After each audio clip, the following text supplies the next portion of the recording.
Good morning, everyone. I'm Marcia Parker, the publisher of CalMatters, the nonprofit news organization covering our state with a team of 50 people. We're very excited to have you all here. Thank you so much for joining us for what I know will be a thoughtful and enlightening conversation about advancing equity in California. This is the first of several of these kinds of conversations we plan to host around the state, so we're looking forward to inviting you to those as we go forward. I'm joined today by CalMatters CEO Neil Chase and my colleague Lanita Pace, who manages our partnerships with institutions like yours. And now I'm going to get started and turn this over to Neil to introduce our first fireside chat guests. Marcia, thanks so much, and good morning, everybody. We are so excited to have you here, thrilled to be able to spend a little time with you this morning, sharing what we've learned and sharing some perspectives, I think, on what's been a fascinating time, right? Over the past year and a half, we've learned a great deal at CalMatters, not just about the journalism we do, but about the effect it can have and about the role that media, both at the state level, like CalMatters, and the community media we've been working with, ethnic publishers, non-English language publishers, local news organizations, can really have in not just covering the news, but in affecting the issues of equity that we're all so concerned about in a state that has tremendous wealth and tremendous poverty, miles and miles of beaches and cities in the Central Valley with no running water. So there's a lot to be done in California, but there's a lot going on. And we hope this morning to share with you some of the solutions and some of the things that we found particularly compelling in our work. And I'm thrilled to start today with two people who are good friends of CalMatters, who are going to start off with a conversation that I know we're all looking forward to. Cassandra Pai is the Executive Vice President and Chief Strategy Officer at Lucas Public Affairs in Sacramento. Dee Dee Myers is running the Office of Business and Economic Development and is a Senior Advisor to Governor Newsom on economic affairs, better known to some of us as a one-time White House press secretary and more recently running public affairs and communications for Warner Brothers. So I'm going to turn it over to Cassandra to lead that conversation and invite you both to join us. Good morning.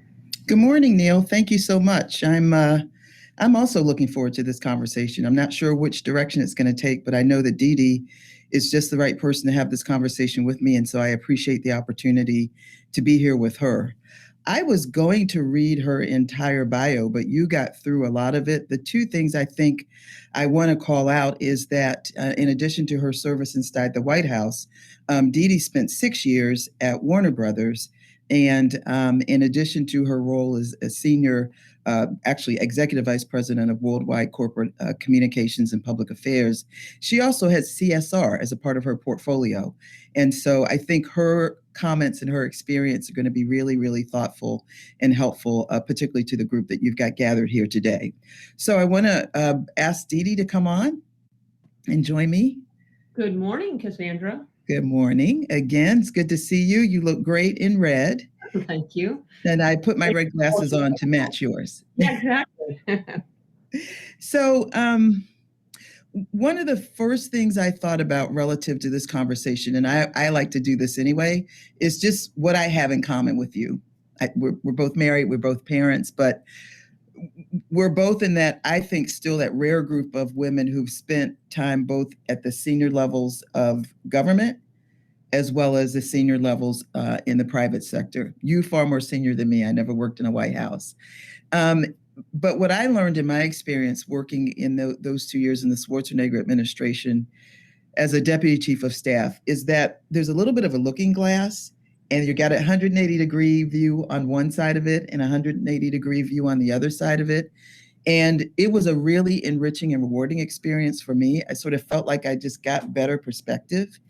And yours has got to be phenomenal. You literally went White House, then into the private sector, and now back into the public sector. And I just think that experience and that perspective is going to serve us well in this conversation. Before I do anything else, I just want to thank you. Thank you for serving, because a woman of your talents and capabilities doesn't necessarily need to go inside state government, and those are tough jobs. So thank you on behalf of a lot of us. Well, I'm actually delighted to have the opportunity to serve again at a time I think is a kind of a all hands on deck moment for California. So it seemed like a good time to step back into public service for a while. I wasn't planning on it, but the opportunity came, and I thought now's the time. I agree with you. We need you. So talk a little bit about that, if you will. Just expand on that a little bit. How the White House experience prepared you for the corporate leadership, which is now serving you in this current role as the governor's chief economic advisor. Just share a little bit about what that experience has been like and how it's shaping you now. Sure. I mean, I worked, my first job in government was actually working for Los Angeles Mayor Tom Bradley, Right. who was a very instrumental person in my life. He was the first politician that I worked for that I actually knew well and admired greatly. And also that was an opportunity to see on the city level, on the municipal level, how government works. And then I tried several times to get to Sacramento, both working for Mayor Bradley in his 1986 campaign for governor, and then for Dianne Feinstein, then Mayor Feinstein, and of course now Senator Feinstein in her 1990 campaign for governor. So neither of those was successful. And so from there I went to work on the Clinton campaign. And honestly, people thought I was crazy. It's like I had already worked on a lot of losing campaigns, including the presidential campaigns of Walter Mondale and Michael Dukakis. So Right. my track record was not admirable. but I think my enthusiasm was still strong. So obviously, Bill Clinton was elected in 1992, and that really obviously kicked off for me what was a profound and continues to be a profoundly influential period in my life. And to have the privilege of serving the president and of seeing the American political system and the federal government from the inner sanctum, again, it was a privilege, and I'm forever grateful to President Clinton for giving me the opportunity. But it did obviously shape my perspective. I mean, as the press secretary, there's a couple of takeaways from that experience. One is, working in the press office, I think things have gotten worse, but it is nonstop crisis. You really do learn how to. I feel like I got a PhD in crisis management, which I think has served me well going forward, because you feel like there's not a lot you haven't seen on some level on very, very profound crises, people losing their lives in combat situations, to absurd crises. If those of you remember, the President Clinton got excoriated for getting his hair cut on Air Force One once. So, you saw the whole range, and you learned to anticipate, and you learned to try to look ahead, and you learned how to just be steady through a crisis. And again, I think that's probably been one of the great lessons. The other great lesson of working for President Clinton, and the thing that he taught me that I think is immeasurably important in success, is resilience. I mean, nobody had more ups and downs in some ways than Bill Clinton, and he always got up and kept fighting for the things that he believed in. And that had a profound effect on me in, the journey's not always clear, it's not always short, it's not always logical, but if you keep fighting, you can make progress. And so those were some of the things that I took away from my perspective. And you did get to also, one of the great privileges and learning experiences was, you at the White House, you just got to meet people from all walks of life. I hadn't spent much time in the South, for example, and we spent a lot of time in the South with the Arkansan president and his feel for that part of the country and his love for the people in that part of the country. And that's another thing that I think is really important. He also had, at that time, the most diverse cabinet in the history of the presidency. And that included not only people of color and women, but it included people from all over the country. And he believed in economic diversity, geographic diversity, as well as gender, race, and ethnic diversity, religious diversity. So those were things that were very important to him. He believed if you didn't have those voices at the table, you were not going to get a clear look at the challenges, the pictures, or the best solutions. And so those were all really important lessons that I have taken with me in other jobs, whether it's back in government or in the private sector for most of the last 20 years between. And I think and I feel now, having been in the private sector, both as a consultant working in smaller organizations and then working for a large global company in Warner Brothers and its parent companies, Time Warner and then Warner Media, was both understanding the policy environment, understanding the complexity of the world, understanding how government decisions affected everything that we did, but also understanding that there was a lot that the private sector could teach government. And so I feel like taking those lessons back into the Newsom administration have been really important from my perspective. I think one of the things that I've tried to do, for example, I've spent a lot of the first 6 months on the job working with our health leaders as we began to reopen the economy and trying to provide guidance that was practicable, that met the health, our health team's, guidelines of putting the health of Californians first, but also working with the private sector to create guidelines that would both meet those goals, but in ways that worked for the companies that we were trying to, we're trying to get them to do something that protects people. Let's help us help you was kind of my approach. And that was, again, from having been on both sides of it.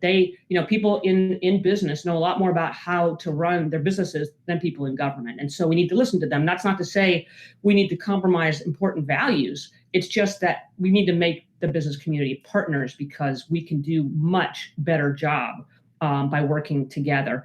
And Cassandra, I have a ton more to say about all of this, but I will leave it there on this question, and I'm sure we'll get into more aspects of it as we go forward. I'm going to come back to the last thing you said, but I like what you said about the White House experience, and that is, you really learned about crises, a lot about people, a lot about resilience, and a great deal about diversity. Mm-hmm. Now, the thing that we also have in common is we met some really interesting people when we were inside government. But as you would imagine, while you met a lot of Southerners, I met a lot of actors. I worked- Yeah.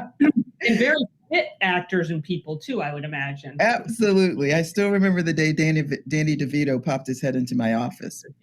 Yeah. But seriously, the other thing I think you said that is really important is this piece around lessons that you can teach or impart inside government around how the private sector works. Mhm. And that's a good segue to, I think, probably one of the first things I wanted to talk to you about.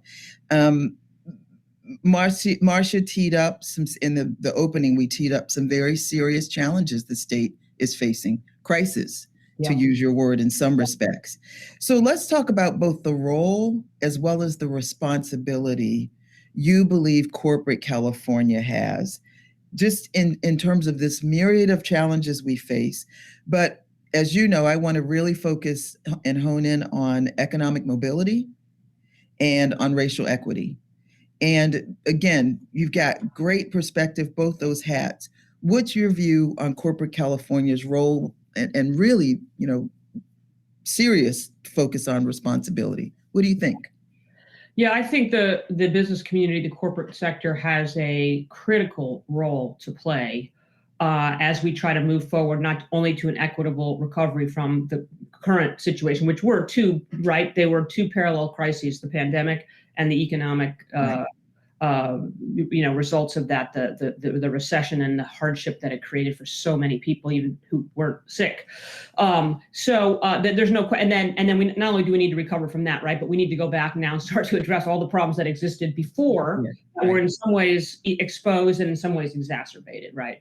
And I think the business community has, I don't think we're going to get to the place that we could get without working in partnership. I think, look, I do think that, and I think there's, in some quarters of progressive democratic politics, there's a lot of suspicion of the intent and the willingness of the corporate community to be good partners.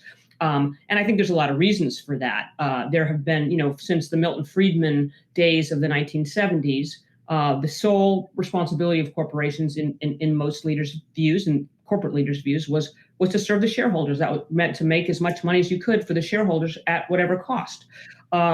Fortunately, we've seen an evolution in that, right? Starting with things like the Business Roundtable 2 years ago came out and redefined their mission and was no longer solely about stakeholders. It was also about customers and employees and suppliers and communities, as well as shareholders. But what we saw during that period of shareholder dominance was really that enormous growth in inequity in wealth and wages.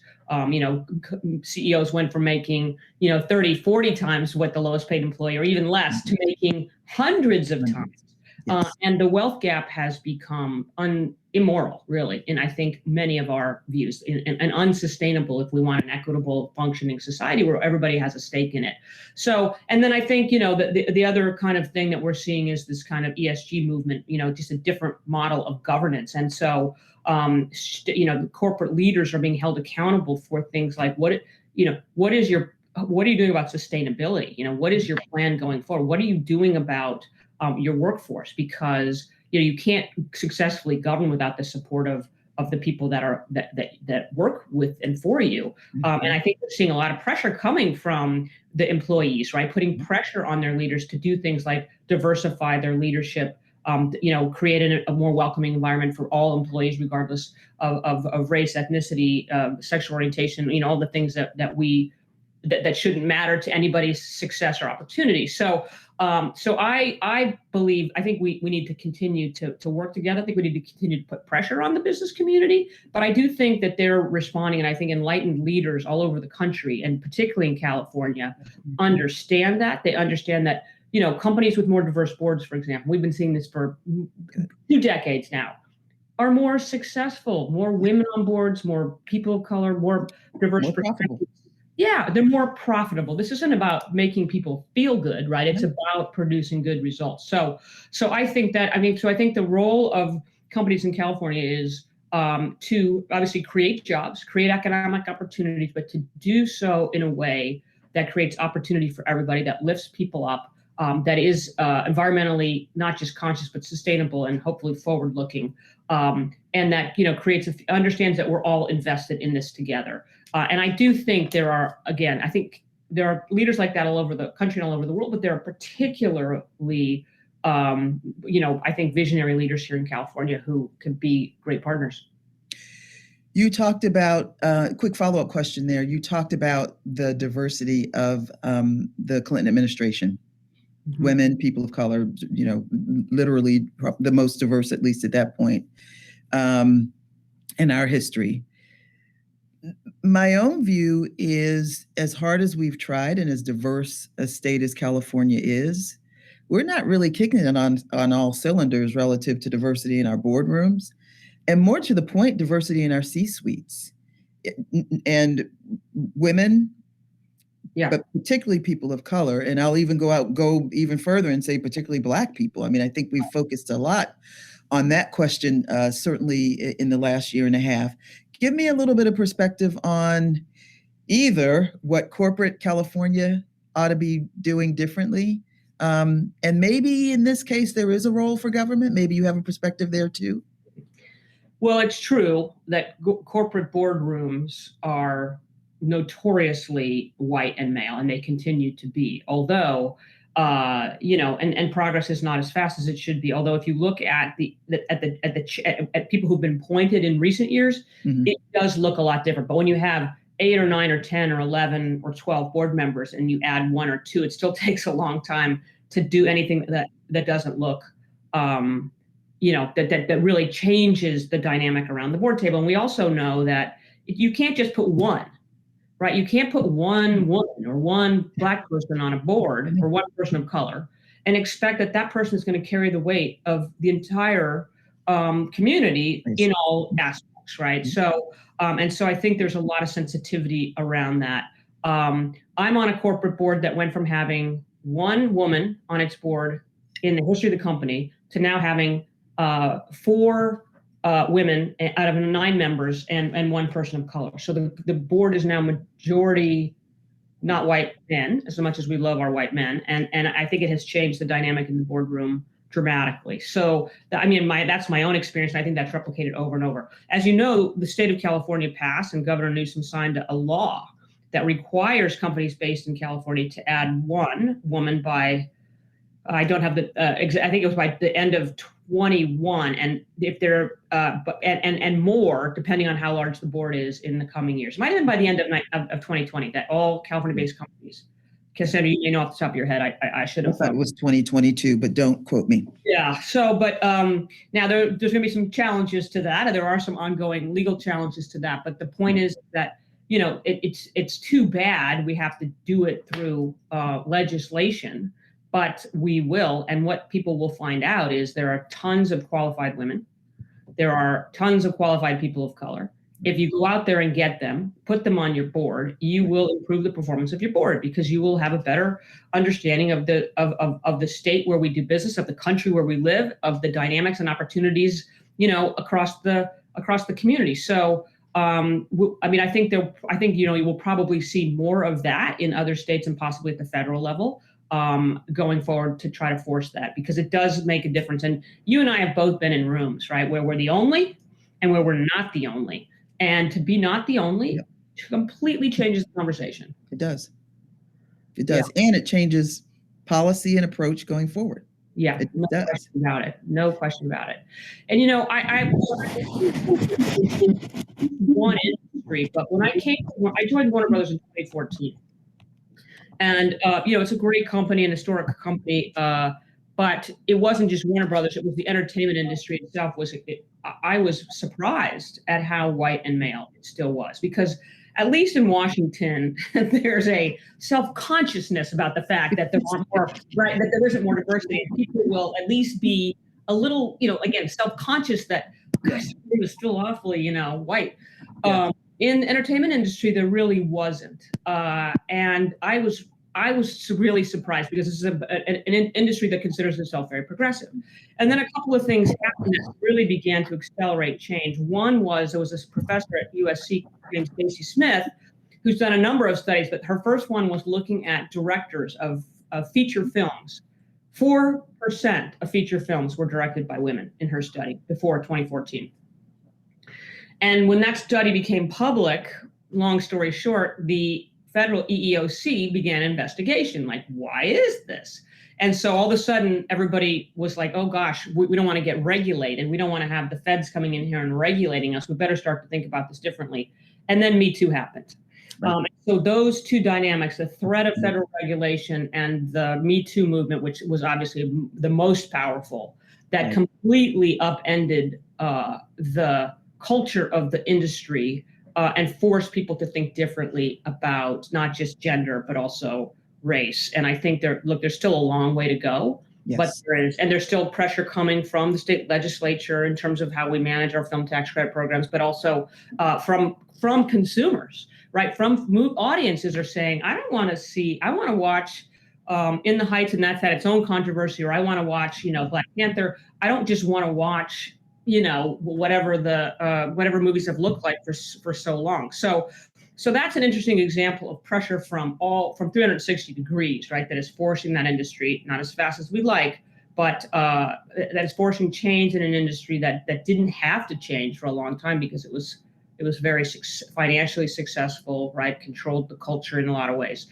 So I think it just reflects the dynamic moment that we're in, but also when you finally hit the leadership upside the head a little bit, Yes. they will start to make, and I do think they believe that it's important. And now that it's financially beneficial, there's even a bigger accelerator. There you go.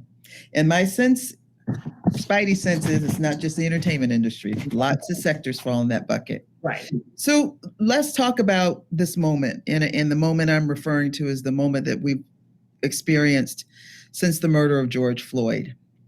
And I like to sort of take myself to that moment, sort of take myself back to the emotion around that moment. So much intensity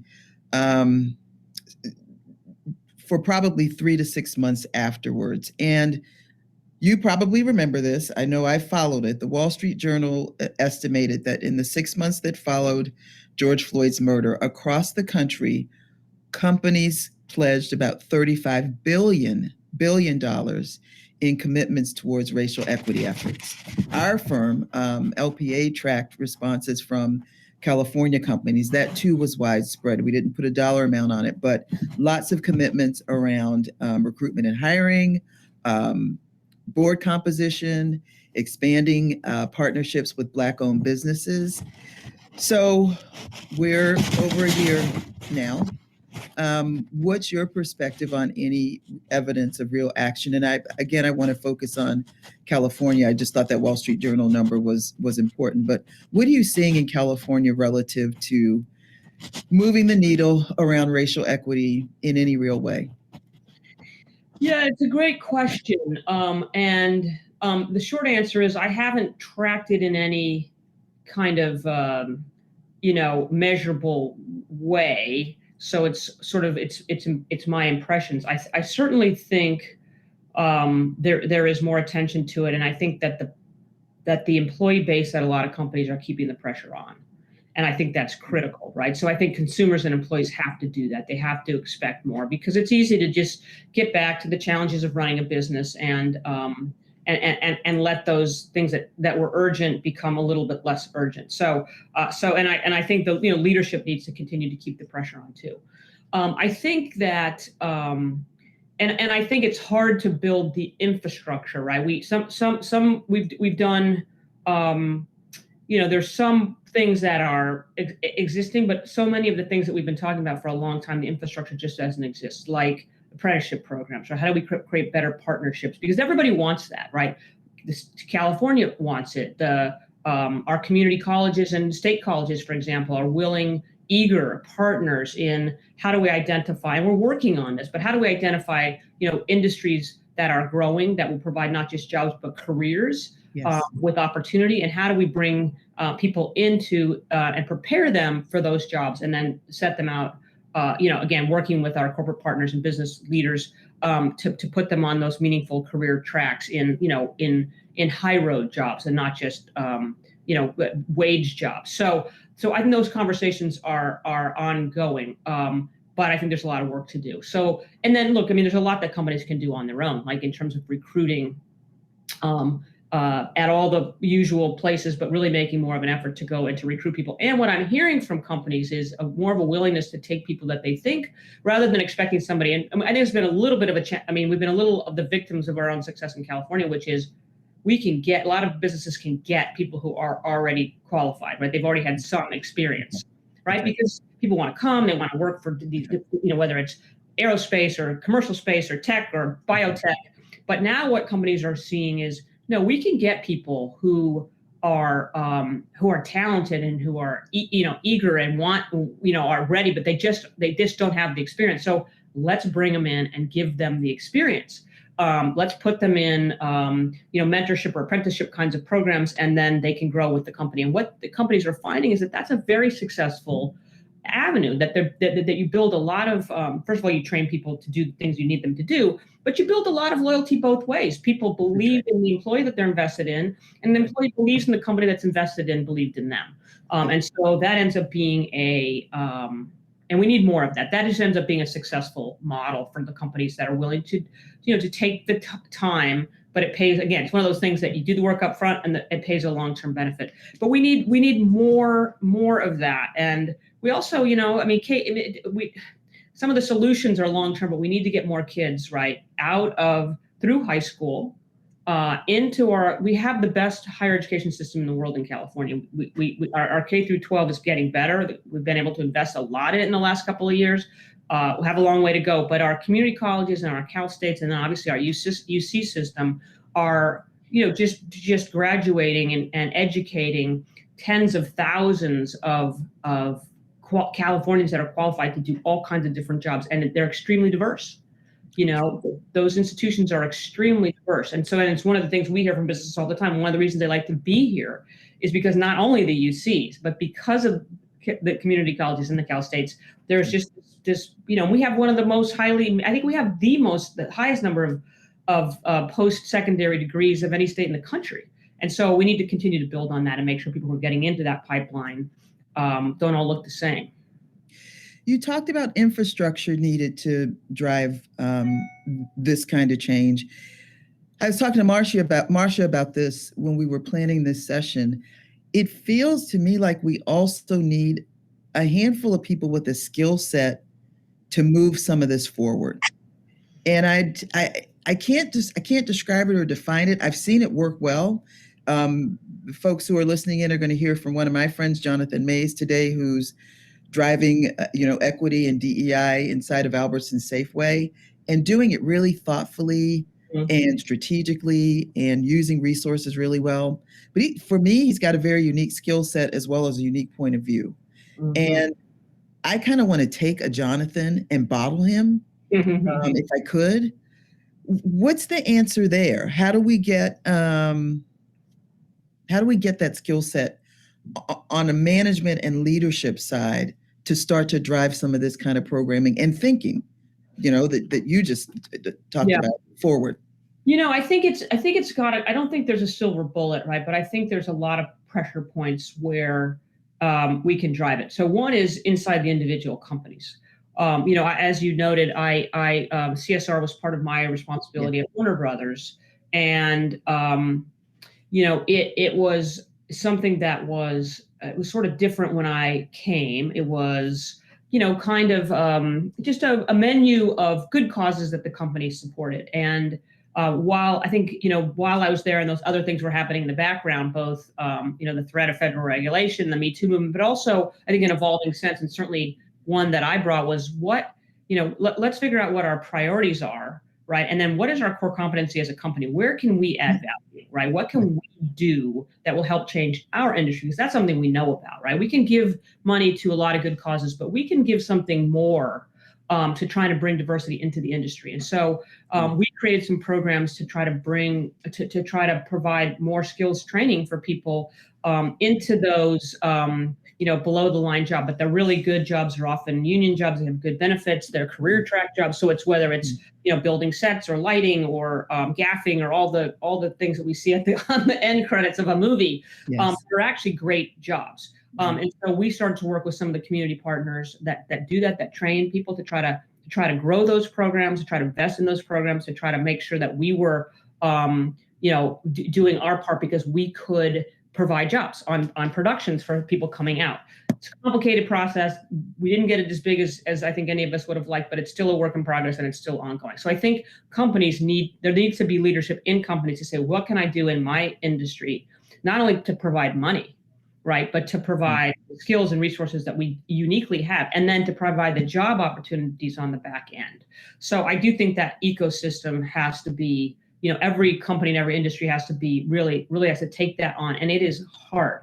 It's hard, it's slow, it's disruptive, because, people who have been in these jobs, think that they feel like their security and their future is being threatened. You have to reassure them that there's room for, let's grow the pie here to, yes. So that's one place where I think it needs to come. And I think the pressure has to come from shareholders and boards. And we're seeing that happening, the way, the corporate boards are basically evaluated and judged, and the way that directors are approved and confirmed for slots is really starting to include questions about not just the usual business practices, compensation, but also how people across the company are being paid, diversity, and environmental and sustainability goals. It is not sustainable for a company to not have plans to deal with how climate change is going to affect their industry and our world. It is not sustainable for companies not to have a plan to bring a more diverse workforce into their companies, and to manage that and create opportunities for people who are from all walks of life. So I think, again, there's pressure can come from a lot of different places, and the government. I appreciate that. I think you're right. I think it's hard. I think it's complicated. I think it's disruptive. But I think you're right. If it comes from the top, it's probably going to happen. Yeah, no question about it. Totally agree with that. Yeah.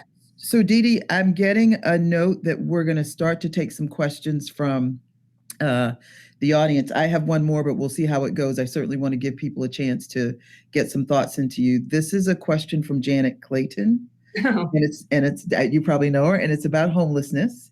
The most complicated public challenge today. There's been a lot of emphasis on creating more housing that works for a segment of the homeless population. It doesn't work for the mentally ill, the drug addicted, who may not choose housing. Will the governor push for statewide mental and drug addiction treatment, including mandatory treatment for those who need it?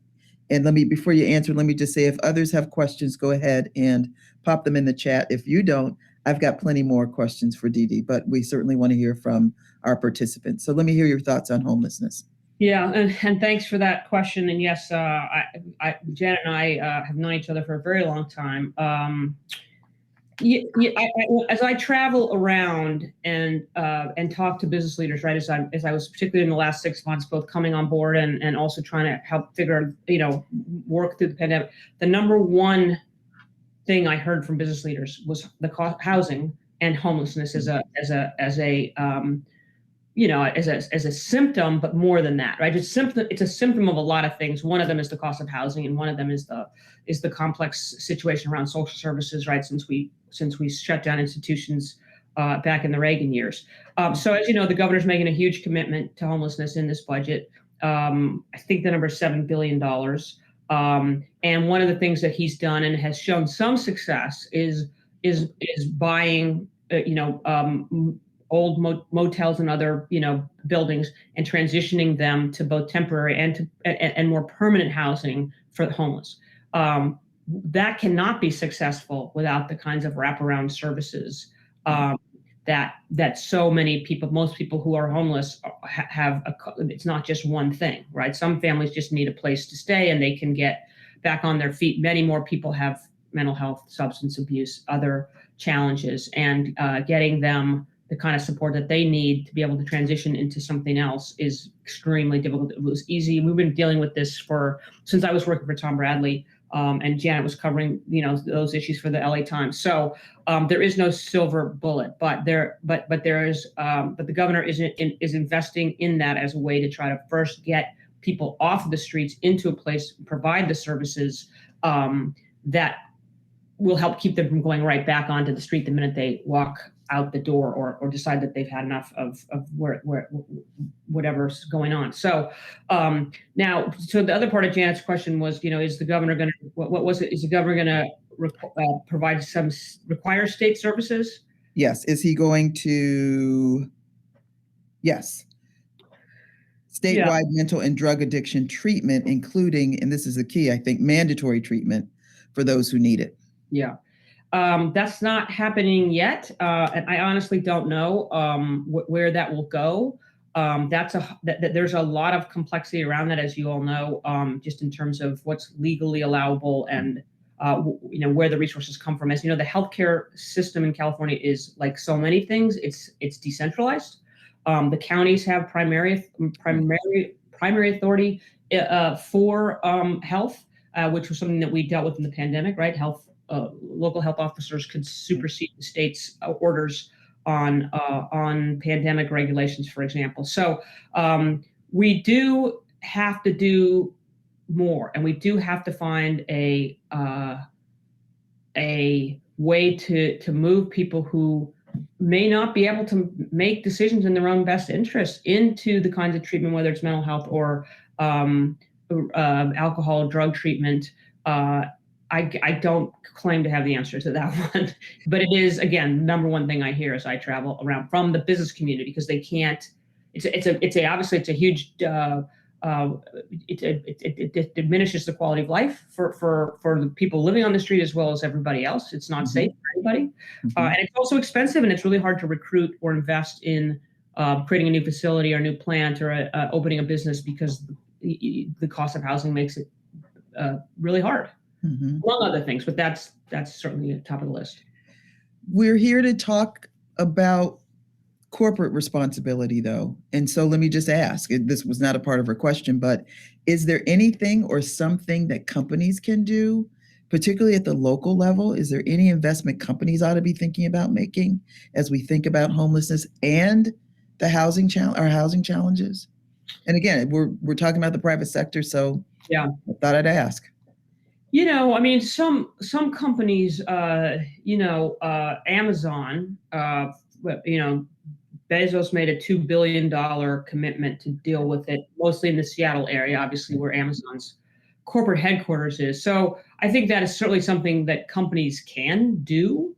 I think, and everything is, I don't think we're going to have a single solution to this, right? It is going to be a patchwork quilt of, more affordable housing, right? Better services across the board for people who are on the edge and people who fall off the edge, and whatever investments we can have from the business community to both invest in helping solve those problems, whether it's supporting services in their communities or providing jobs for people who are transitioning or whatever. I mean, there's a lot, and I think that's sort of up to the company's individual corporate responsibility mission. But yes, the short answer is yes, there are many things companies can do. I don't think that there's a one size fits all kind of sort of list of things that they can do. But I mean, I certainly would be willing to work with any company that wants to work with the state of California. Call me. Okay, fair enough.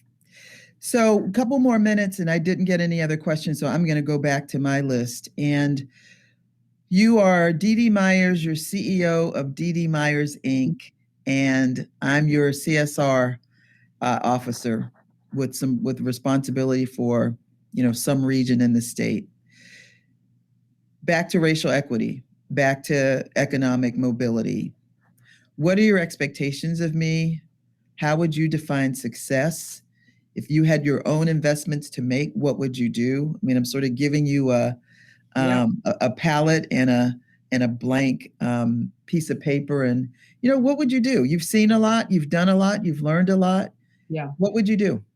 Well, a couple of things. First, I would say let's understand our mission, right? Let's be clear about, we can't solve everything, but whatever our core competencies is as a company, let's figure out how to use our expertise and our power in the marketplace to make change on a couple of specific issues. The other thing I think is critical, and I think CSR plays a very important part, is corporate culture, right? As our friend Richard Plepler, who ran HBO, always said, culture eats strategy for breakfast. And I think CSR is a really important part of culture, but culture more broadly. What are your values as a company, right? And how does your CSR program fit into that? And one of those values in this environment has to be, and I think it has to be both reflected in both CSR and general company culture, is diversity and inclusion. How do you make people not only invite them to the dance, right, but ask them to dance? So how do they feel like they are a critical part of the company?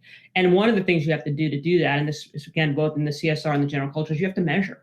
We had just started to do when I was at Warner Brothers to do an annual report on diversity and inclusion. Like we say we stand for these values. How are we doing? And then year over year, both on the content side, what does our content look like as a big content creator, and what does our workforce look like, right? And so I think both of those things are important. Depending on what our business is, Cassandra, we may be measuring our customer base, we may be measuring the content that we make. We are certainly going to be taking a good look at our workforce and trying to understand and having an ongoing conversation. So we not only understand the numbers, but we want to understand what's going on under the numbers, right? Do people, we may have numbers that are defensible, but do people really feel comfortable? And then how do we create the kinds of conversations across the company that will make progress? It's all really hard. And people get frustrated. They say, well, we tried that and it didn't work. It's like, well, it's not something that you ever finish. It's like exercise, right? It's not like, well, I went to the gym on Tuesday and I didn't get totally fit. I don't understand what happened, right? I mean, it's something you do every day or regularly. It becomes part of your life, right? So the conversation around inclusion has to be part of everybody's life forever. Yes. Right. And maybe someday that's not necessary, but I think the expectation is it's forever. Because we're always going to be, we're a very diverse state. We're a very diverse country. We're a diverse world, like in a global world. We're not going to get less. This isn't going to be less complex. It's going to be more complex. That's right. And so those would be the things that I would ask you to do.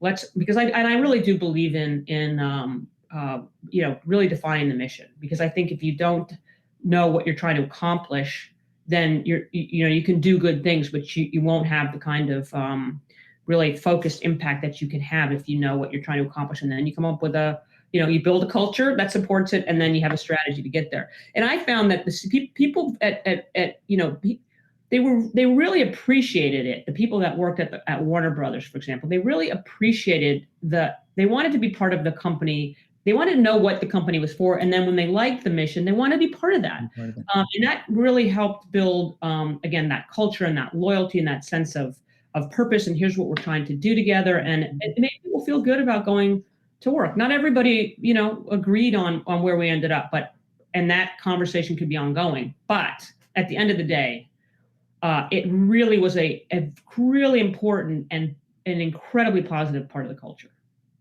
Never going to be done. Nope. That which gets measured gets done. Yeah. I would argue for transparency. Yes. And the other thing I like to say to companies in this space is don't reward the status quo. Right. In other words, if we're not moving the needle, then I don't get the promotion and I don't get the bonus. Right. That's how I look at it. A lot of resistance to us being public because they're like, well, if people see, like to your point about transparency, where the weak spots are, right, we could be in trouble. And it's like, well, how about if we see where the weak spots are so we can fix them, right? And then we won't have to worry about getting in trouble. And so look, there's always that tension too. But I think we need to be bold and we need to be committed and we need to make it a priority, which means you have to invest time and resources in it. And we have to accept that it's a very long slog. It's not a slog. It can be a positive labor of love and progress. I agree.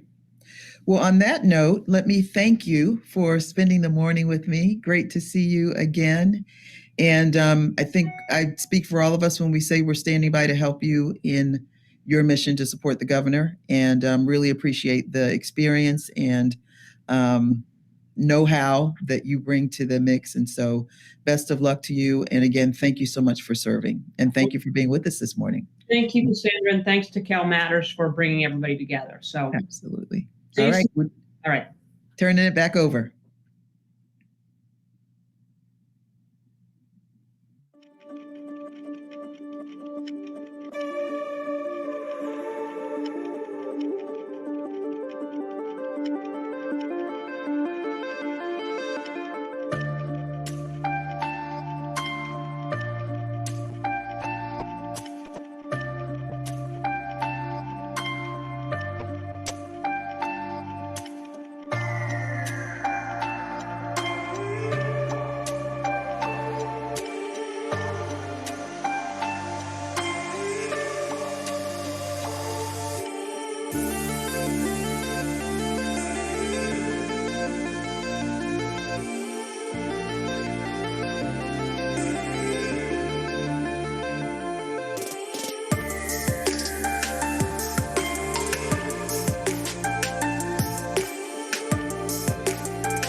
welcome back to all of you who are staying with us, and welcome to those people who might be joining us for the first time for this next session. I'll just remind you, I'm Marcia Parker. I'm the publisher of CalMatters, the state nonprofit news organization. We cover state government and public policy here in California. And I am very pleased to have Aaron Kramer, BSR's president and CEO, and a preeminent authority on sustainable business and the topics that we're going to be talking about today, lead this distinguished panel of corporate CSR and impact leaders who will today address equity and economic opportunity for all Californians and what they are doing in their own individual organizations. So thank you so much for being here, Aaron, for agreeing to host, and I will now turn it over to you to get started. Thanks, Marcia, and hi, everyone, and I want to thank CalMatters for convening us today, but also for the leadership that you're showing and your help in enabling all 40 million of us Californians to see the world more clearly and understand what's at stake and what's possible. So I'm really delighted to be able to be part of this conversation. BSR, the organization I lead, is a global nonprofit business association. We're headquartered in San Francisco with offices in not only here in California, but also in New York and in Europe and in Asia. And we work with many companies around the world to help to integrate sustainability and corporate responsibility into everything that they do, from the boardroom to the factory floor to the farm and everything in between. But let me move on to the colleagues who are going to be joining for a discussion today. Brief introduction: Melinda Yee Franklin is the Western Region Executive for Community Engagement and Corporate Responsibility at JP Morgan Chase. Hello, Melinda. Hello. We're joined by Lorena Hernandez, who is the California Director of Community Investment for Comcast NBC Universal. There, I said all three of those together pretty well, I hope. You did. Thank you. And then Jonathan Mays, who's the SVP and the Chief Diversity and Inclusion Officer at Albertsons. And I hope I won't upset anyone if I say, Jonathan, I think you've got an amazing background. Well done. That looks terrific. So thanks for joining us today. And we're going to try and go in a fairly free-flowing way. And I want to start, it's obviously been a time of great disruption, great change, a lot of real pain and suffering, but also hopefully some new ways of thinking that will allow us to use, the phrase the governor loves to use, meet the moment, but I would add meet the moment and build the future. We need to do both things. So let me start by saying, and maybe Melinda, I'll start with you, and then Lorraine and Jonathan, you can jump in as well. How has COVID changed the way you think about engagement, investment in the community with equity in mind? Oh my goodness. Yeah. It's such a big, daunting question because we've all been through this together, right, for the last year and a half and change. And it's just been, I think we're at a time now where we just really have to be reflective and look at our own situations within our companies. I'm also chair of the San Francisco Chamber of Commerce, so I've been going through this with many companies in different iterations. And I just think now we're looking at, we're going to talk about DE&I later, but we following the murder of George Floyd, JP Morgan Chase, we stood up a $30 billion racial equity initiative, and that's gone into this COVID. And as I said, I'll get into that more later on in the discussion. But now just to jump forward with the state of where we're all at and that we're trying to return to office, what are the policies in place? How can we be sensitive to our workforce? What about the vaccine situation? How can we ensure that our younger employees feel the need to come back to the office as well, given the tech challenges that may occur and transportation and commutes? There's all those kind of issues that are all swirling around, and we're all trying to figure it out as we go along. But what I think the bottom line is we want to be sensitive to our employee base sensitive to our customers that are going through a lot, and really enabling the technology to be put in place to really move forward in a positive light. Thanks, Melinda. And I think you implied something that I think is very real, is simply for all of us the bandwidth. How do we deal with so much change at once? That in itself is a significant challenge. So Lorena, let me ask you, how has NBC Comcast or Comcast NBC Universal responded to COVID, and how have you navigated? Well, I always say crisis test us all. And, it's fair to say that these past 15 months have tested us individually, as organizations. And it just really does remind us of what matters most. And it also reveals who we are at the core, and, the principles that really define us. So for Comcast, our values are integrity, respect, inclusion, and giving back. And we've been supporting local communities. It's been part of our DNA for more than 60 years. And we couldn't do that without the support and just our employees stepping up. I mean, I'm just so proud of how our companies, and especially our employees, both at Comcast, NBC Universal, and Sky, have really stepped up to kind of ease the burden for our employees, our customers, and our communities when they need it most. And we're going to continue to be there because it's still not over. We're still, as Melinda was saying, figuring out and navigating what's to come, both internally and externally. And so that's our focus on really making sure that we are there, taking care of our employees, supporting our customers, and supporting our communities. Thank you. Jonathan Albertsons, of course, is on the, your colleagues have been on the front lines, essential workers. And so how have you adapted to this world where you have quite literally sustained us, with the Albertsons and Safeway and your various outlets? I want to begin by saying that I'm very, very proud of our associates, because as you mentioned, they were on the front line during very uncertain times. And so very promptly after the pandemic began, we went about an effort to provide as much of a safe environment for our associates as we possibly could. So very quickly, the plexiglass screens went in place, the masks were given to, and shields were given to our associates.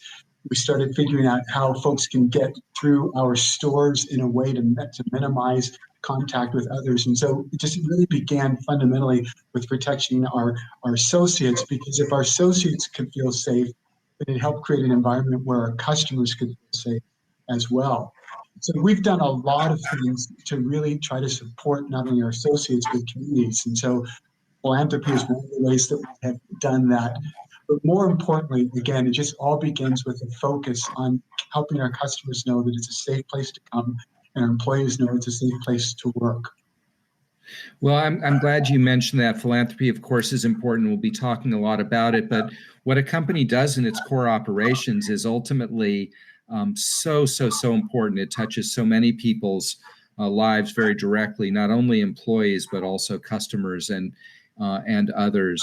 So, equity and systemic racism is not new to the United States, but it is something that we are paying attention to more because of the tragic events that we've seen come in just head spinning and oftentimes just deeply dispiriting succession over the last year.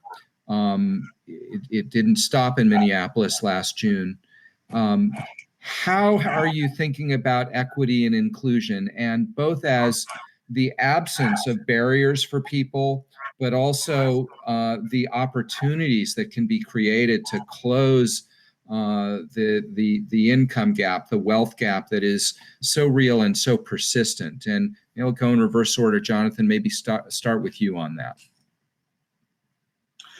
So with the events of last year that we all know all too well about, we as a company, Safeway, Albertsons, Bonds in Southern California, really went about rethinking fundamentally how we treat the topic of race, how we treat the topic of inclusion and equity.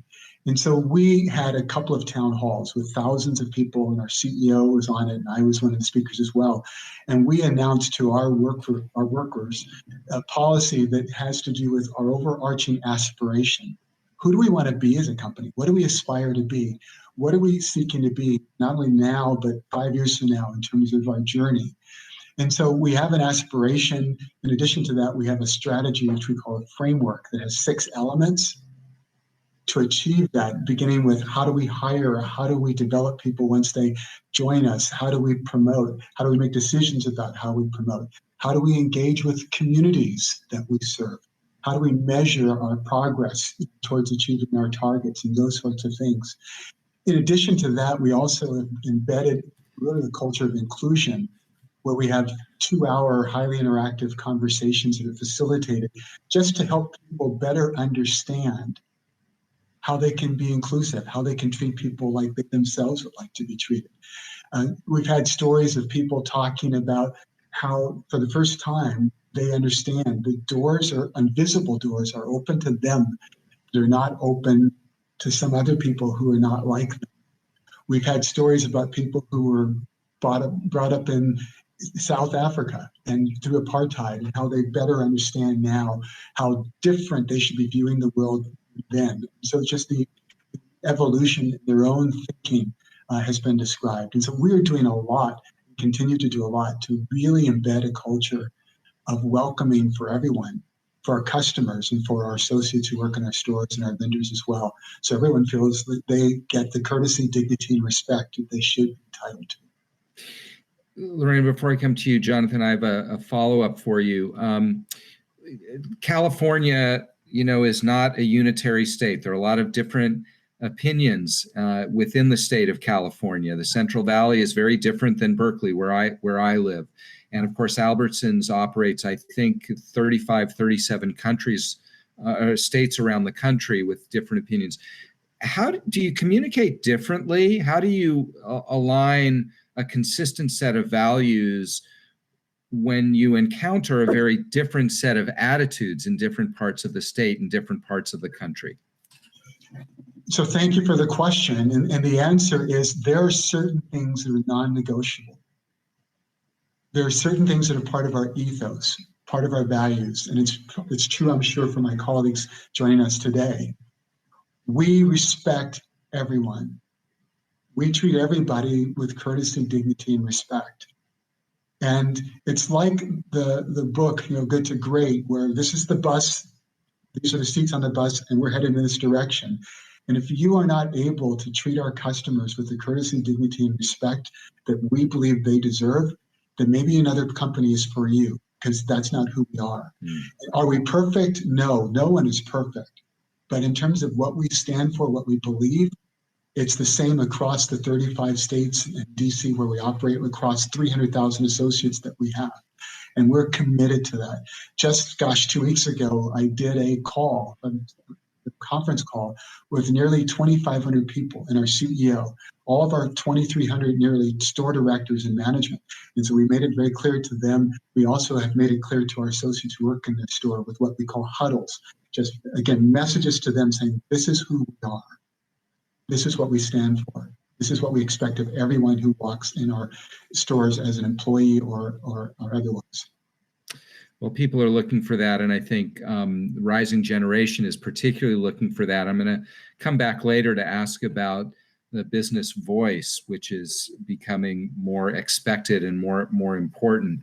But Lorena, tell me a little bit about how, in the wake of the murder of George Floyd, the outbreak of AAPI hate, it's Pride Month, so ongoing discrimination against the LGBTQ community.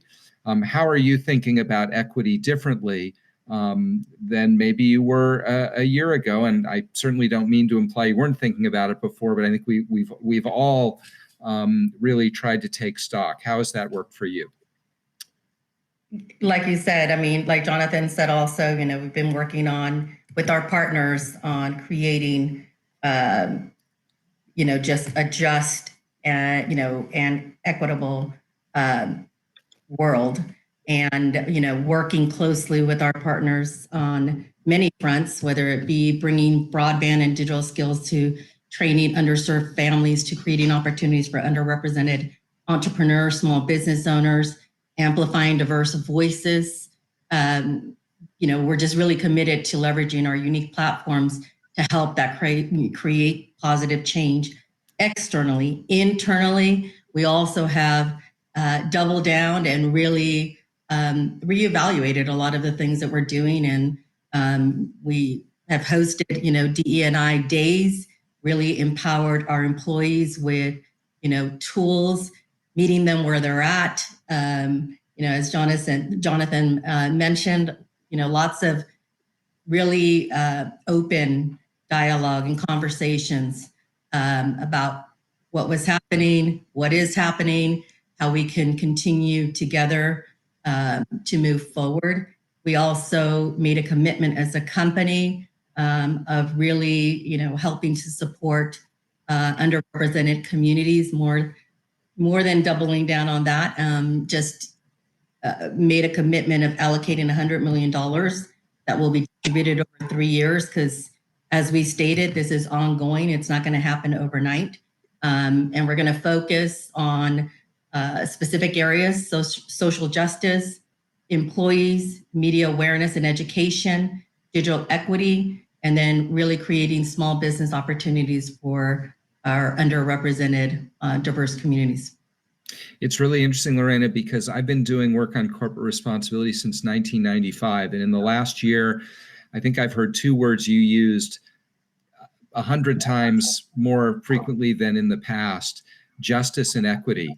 Justice and equity, those were words that were not used in corporations all that often, and they have become a part of the dialogue, which I think is a good sign of how things are evolving. Linda, how have you thought differently at JP Morgan Chase? You mentioned investments previously. How are you thinking differently about equity and inclusion in light of all we've experienced over the last year or so? Yeah, so I mentioned that in the last question. So we've the equity, the just, all the things you just mentioned, and I joined in my colleagues, and that is part of our values certainly. But this $30 billion racial equity commitment has it doesn't mean, I think there's a misperception out there that we're just giving away all this money, and that's not necessarily the case. There's a little part of that, but we're actually infusing that into all of our business units. So whether it be home lending or small business or entrepreneurs of color funds, we have all these different initiatives that we're, as you said, double, tripling down on to really ensure that that is part of our DNA and part of our business. When Dee Dee was talking earlier, I was saying amen to that, because it just has to be part of what we do. And Jamie Dimon, our CEO, as it's huge for not only the leadership, but really throughout our 270,000 employee base. So there's an internal component and certainly an external component. The business resource groups, which many of our companies have, we've established centers for excellence for each of the ethnic communities, but also veterans, LGBTQ, Gen X, all these different communities have, places, safe places where they can have dialogues and that are inclusive of all. You had mentioned, for example, anti-Asian violence. And, I was, one of the leaders in that, and trying to understand what should our response be, especially following the Atlanta killings of the spa employees and owners. And, to us, it was, let's in addition put it down $1 million quickly to different civil rights, social justice organizations, but let's also ensure that our employee base is okay, that we're having these open, honest discussions and dialogues, and ensuring that we're ingraining ourselves in the communities that are impacted. So obviously that, and we don't want to just be reactive. The Black and Latinx communities have certainly had so many longstanding problems, and that really is our focus in this racial equity initiative. So we're just going to be doing more and more and more, and you'll see it in the everyday work that we do, again, infused in our culture. You know, if there is a silver lining from the past year, as you say, these issues are not new, but they are more visible and there is more action. And so, you know, no one would want to replay the events of the last year, but the real tragedy would be as if we experience them and don't learn from it and don't take action. So I've got a question from the audience that I'll weave in, and I'm doing that, A, because it's a good question, and B, because then makes clear to people who are listening in that they can toss questions in. We'll try and get them answered. So I'll throw this open to whoever would be interested in answering it.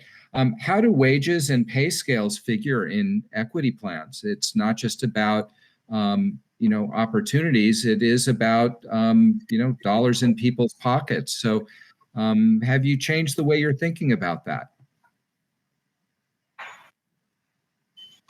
I can go ahead, Jonathan.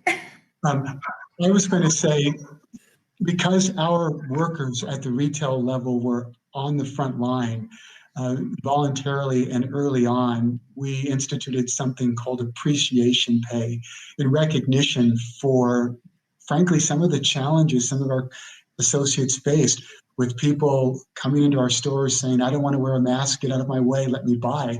And it was just an awkward, almost at times untenable position that some of our associates were placed in, but yet we were there to provide a service. I mean, unfortunately, so many restaurants were closed, people needed to eat, and so we needed to be open to meet that need. At the same time, we needed our people to feel safe in doing so, and so in recognition of that, one of the things we did early on was appreciation pay. Fantastic. Lorena, you were going to say? Oh, I think you're on mute. The one thing none of us has learned to do perfectly over the last year, take ourselves off mute. I'm actually not on mute, I think. Oh, we can hear you now. Now it's all good. No, similar to Jonathan, in terms of we also instituted, you know, appreciation pay for our frontline employees who were also essential workers. We had our technicians, you know, as we all know, having connectivity at home was that much more important, you know, during these, you know, 15 months. And we needed to make sure that we were out there providing service to our customers. And they were on the front lines, you know, going into homes, you know, putting themselves at risk too. So it was really important for us to ensure that we were showing our appreciation and taking care of our employees. Melinda, thoughts on this question?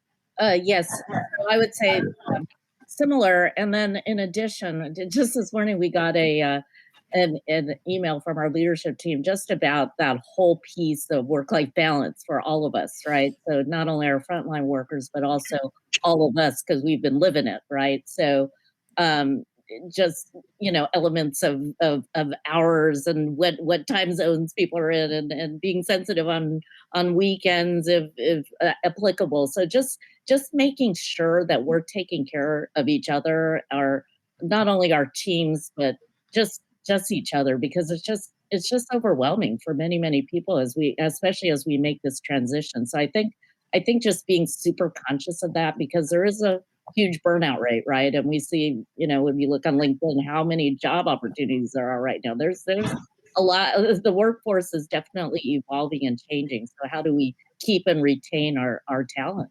It's a big corporate question for sure.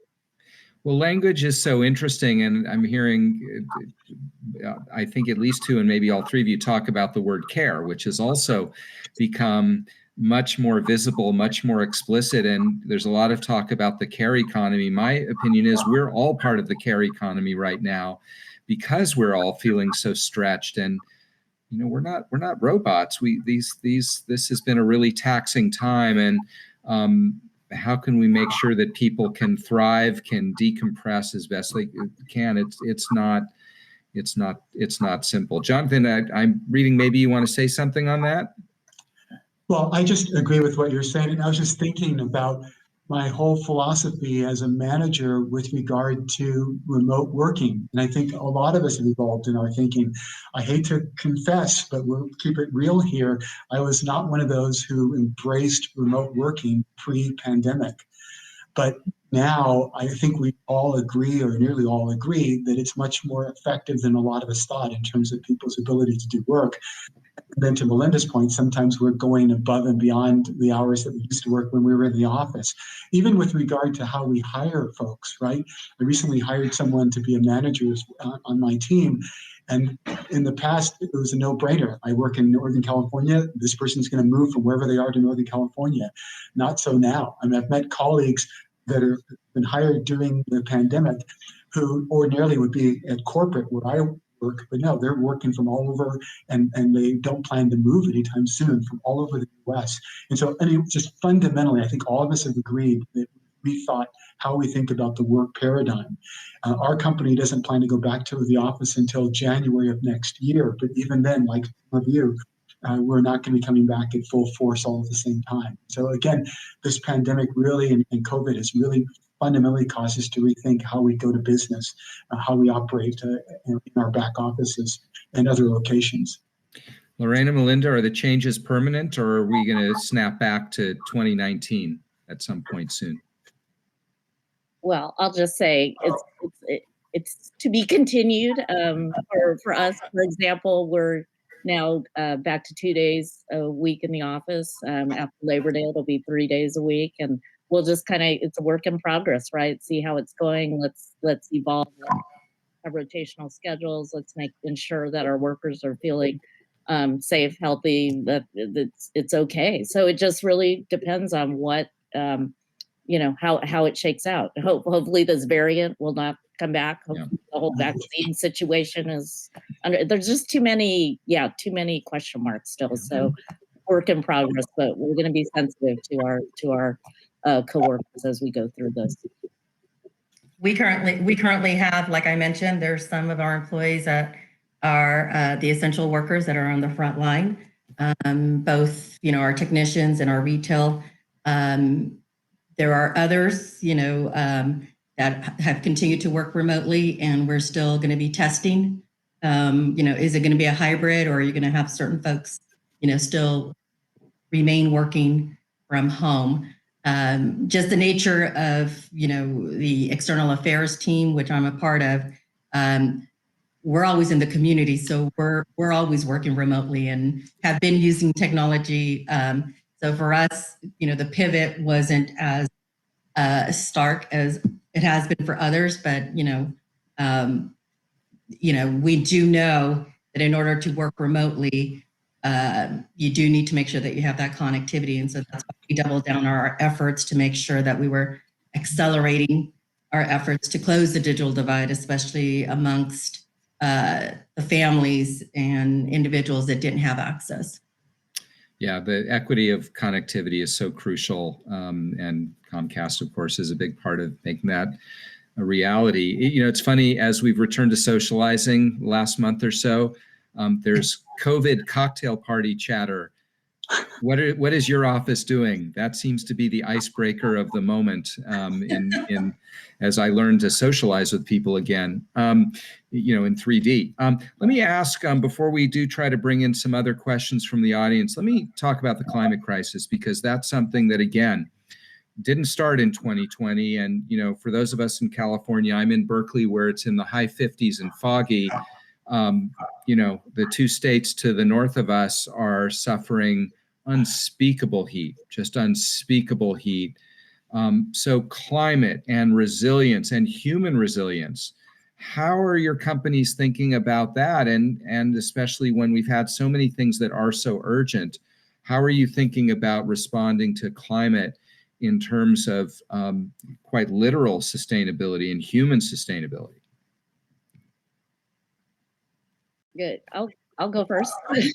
So we announced, JPMorgan Chase, a 10-year target to facilitate more than $2.5 trillion to advance climate action and sustainability. That was in April of this year. There's 3 components: a green component to support climate action, development finance as well as community development. And, again, with this infused in our DNA, very, very, very important part of our value system. And so I'm part of a team out here in California to really evaluate how are we going to look at environmental justice as well as you said, sustainability, resilience, climate, wildfires, everything going on. So in fact, I think right after this, I have a call with the National State Parks Foundation. So we're really going in to try to figure out where we can be helpful in a variety of different ways, whether it be in our line of business or within my world, corporate responsibility, and just make sure that that is part of what we are doing and part of our business planning. Well, and I can tell you that the moves that JP Morgan Chase and your peers have made are important not only in themselves, but it is very clear that it is having a serious catalytic effect on all other industry sectors. So there's an amplification effect that those investments have when they come from the financial services industry. Or anything, Jonathan, what would you want to say on taking on climate? So just across our entire global operations, including Comcast, NBC Universal, and Sky, we're really focused on reducing our greenhouse gas emission and recently set an ambitious goal to be carbon neutral by 2035.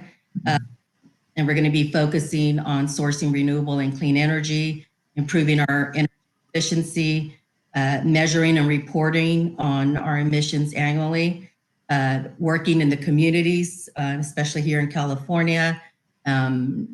Unfortunately, we've had, fires every year and they've intensified. And so really working closely, not only when the fires are happening, making sure that we're wiring the command centers and meeting the needs of our community at that moment, but then also post fires, really helping to rebuild and recover. So that's kind of just part of what our unfortunately includes, and hopefully we'll get to a place where we don't have, the environment situation that we're facing. Yeah. No, none of us will forget the Orange Sky Day last fall, to say the least. Yes. Jonathan, the food supply is, of course, seriously impacted by climate, so this is not an abstract question for Albertsons.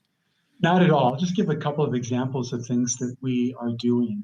Whenever you see one of our tractor trailers on the road, just know that almost always there's something inside. Obviously, not only from our distribution center to our store, but I'm talking about from our store going back to the distribution center. So this would be things like packaging, like plastic bags. It would be compost and things like that were going to be composted, again, just in an effort to reduce our carbon footprint. Just last month, I'm told that we were the first company to make a delivery using a zero-emission refrigerated commercial truck to make a delivery. We've signed on to an initiative, it's a science-based initiative, just to help us carefully set targets for where we want to be with regard to reducing emissions. We're doing a number of things in terms of reducing refrigerant use in our stores, more efficiency in the way that we pack our loads in our trucks to optimize, again, the number of trips that are made so that they are as efficient and fuel efficient as they possibly can be. So all that to say, we're doing a number of things to reduce our carbon footprint, and we'll continue to do that. Even things such as reducing plastic bag consumption, signing on to an effort like that, encouraging customers to bring in reusable bags. So in all kinds of ways, we're looking at attacking this challenge to get us towards zero emissions. I'm glad you mentioned transport and logistics, because it's not the sexiest part of solutions to climate, but it is massively important. And so it's great to hear.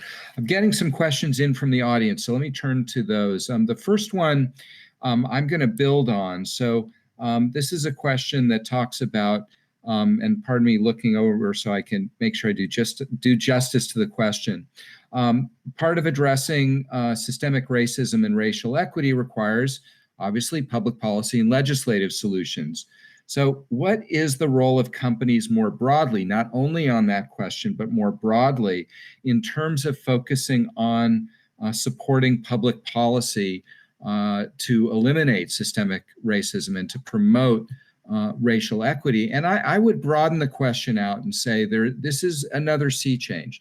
In the last year, expectations of companies to use their voice on issues that once would have been considered too political, those expectations, including from your employee base, which doesn't see issues the same way in all cases, but those expectations are rising. How do your companies think about that and use your voice, often right up to the CEO, and have the kind of impact you want and be true to values and also respectful of a diverse array of perspectives? This is not simple. So how do you think about it? How do you make decisions? For us, it comes down fundamentally to what I was talking about earlier in terms of who are we? And we are a company, as I said, that's really focused on treating everyone, and everyone means everyone, with the courtesy, dignity, and respect that we all desire.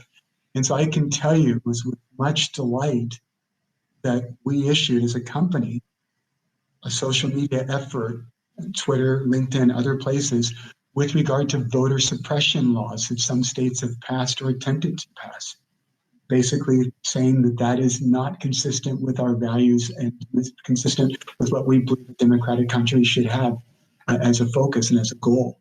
I can tell you with regard to LGBTQ plus issues, both at the state level, some states, and also at the federal level, we've come out in support, again, of treating everyone like we ourselves would like to be treated, not discriminated against. These are a couple of examples where, frankly, 20 years ago, it would have been easier to have said nothing. 10 years ago, even today, easier to say nothing. But do we believe it or not, that everyone should be treated fairly? Do we believe it or not? And if we believe it, and we do, then knowledge requires action. Commitment requires action. And so those are some of the actions that we've taken, among others, with regard to what are considered social issues. I'll give another social issue. This isn't necessarily related to legislation, but it's kind of a social issue. The question of things like masks in our stores and messages on in our stores that our customers at work wear on their masks, or our associates. In the wake of what happened last year, if an associate wanted to wear a BLM mask, we allowed that. That was controversial because other types of messages like Make America Great Again were considered more political, and they were not allowed.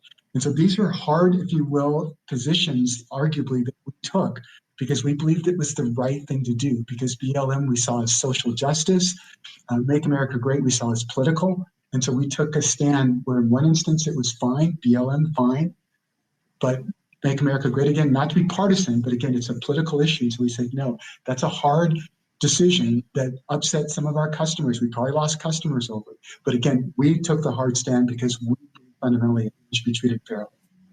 It's a really interesting example, and I think the distinction is really interesting.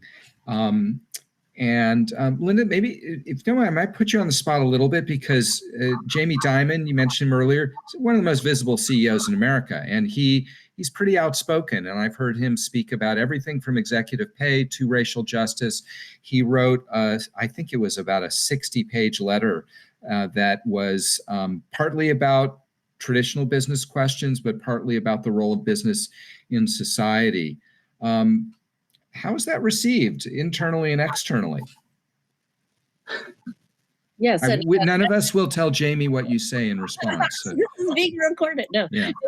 It's the leadership of the CEO, as Jonathan just stated, is so critical. And also, how do you infuse that within your, in our case, 270,000 employees? It's not necessarily like you're going to have everybody just check the box and sign off. So it's that's where leadership truly matters. I mean, similarly to Albertsons, we came out very early on voting rights in Georgia, the state of Georgia, before Delta Airlines or Coca-Cola did.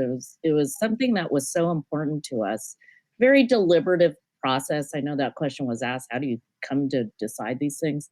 But again, if the leadership whether it be the CEO as well as the government affairs team and all the key decision makers say, yeah, this is the right thing to do, then we're going to do that. And so similarly on the report that you referenced, that again, it's just, if we don't do it, who's going to do it? And we need to get out in front. And he's been, he was chair of the Business Roundtable in DC, which is a big policymaking entity of CEOs or advocates for business. And the fact that he was able to, leverage his chairmanship, it's a good model for me as chair of our San Francisco Chamber of Commerce to say, hey, we need to get out there and be making statements and be doing the right thing on all these key issues with, as Jonathan noted, not being political, because that's always a challenge, right? Because that can come back in your face if you're too political, but doing the right thing on key critical issues that are going to impact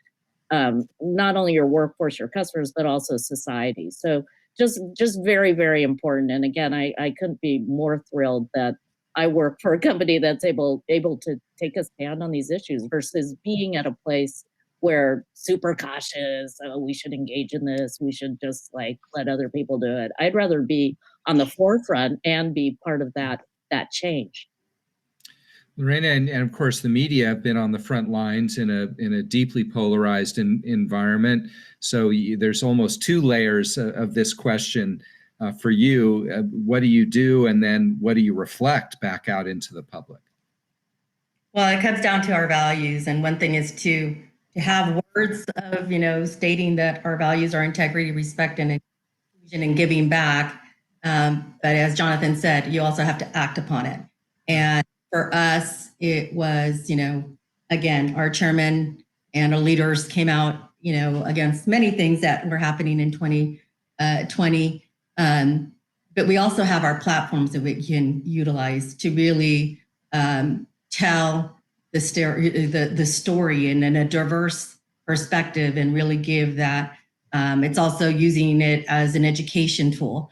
So not only do we have the content creation piece of it, but we also have our, for example, our X1 platform, where if you want to get more information, whether it be on voting rights or, equality or, during Black History Month, there's specific programming, there's educational tools that are available. Really use our array of, all our resources to really make sure that we're representing and showing inclusion and making sure that we're doing it in a respectful way with integrity. And then there's the other part, which, comes back to all of us is, giving back, making sure that where we invest, the organizations that we invest reflect, our community in our diverse. There's only, depending on what report you're looking at, but the fact that, certain entities are only giving, below 2% to diverse, organizations. At Comcast, we make sure that we're giving to organizations that are led by diverse leaders, that are supporting diverse communities.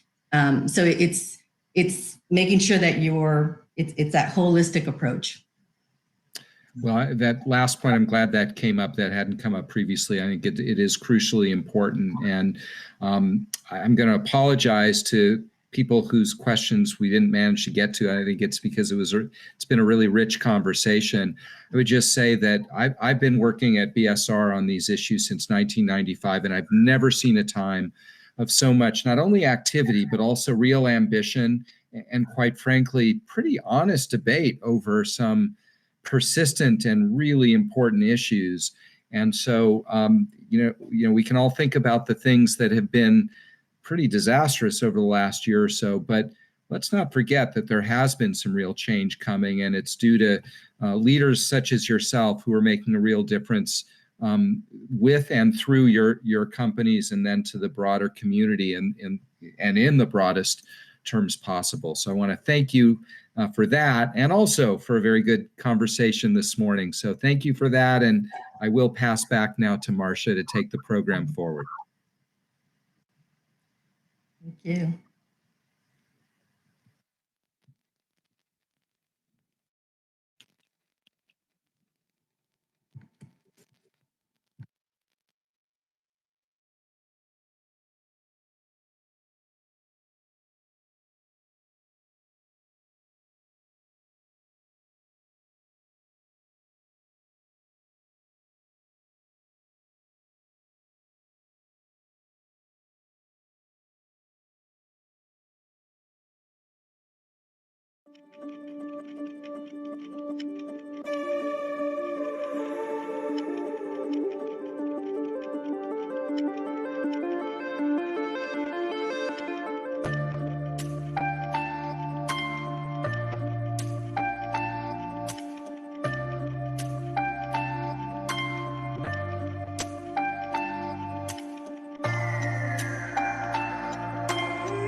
Welcome back to those who've been with us since the start of these conversations and to those just joining us.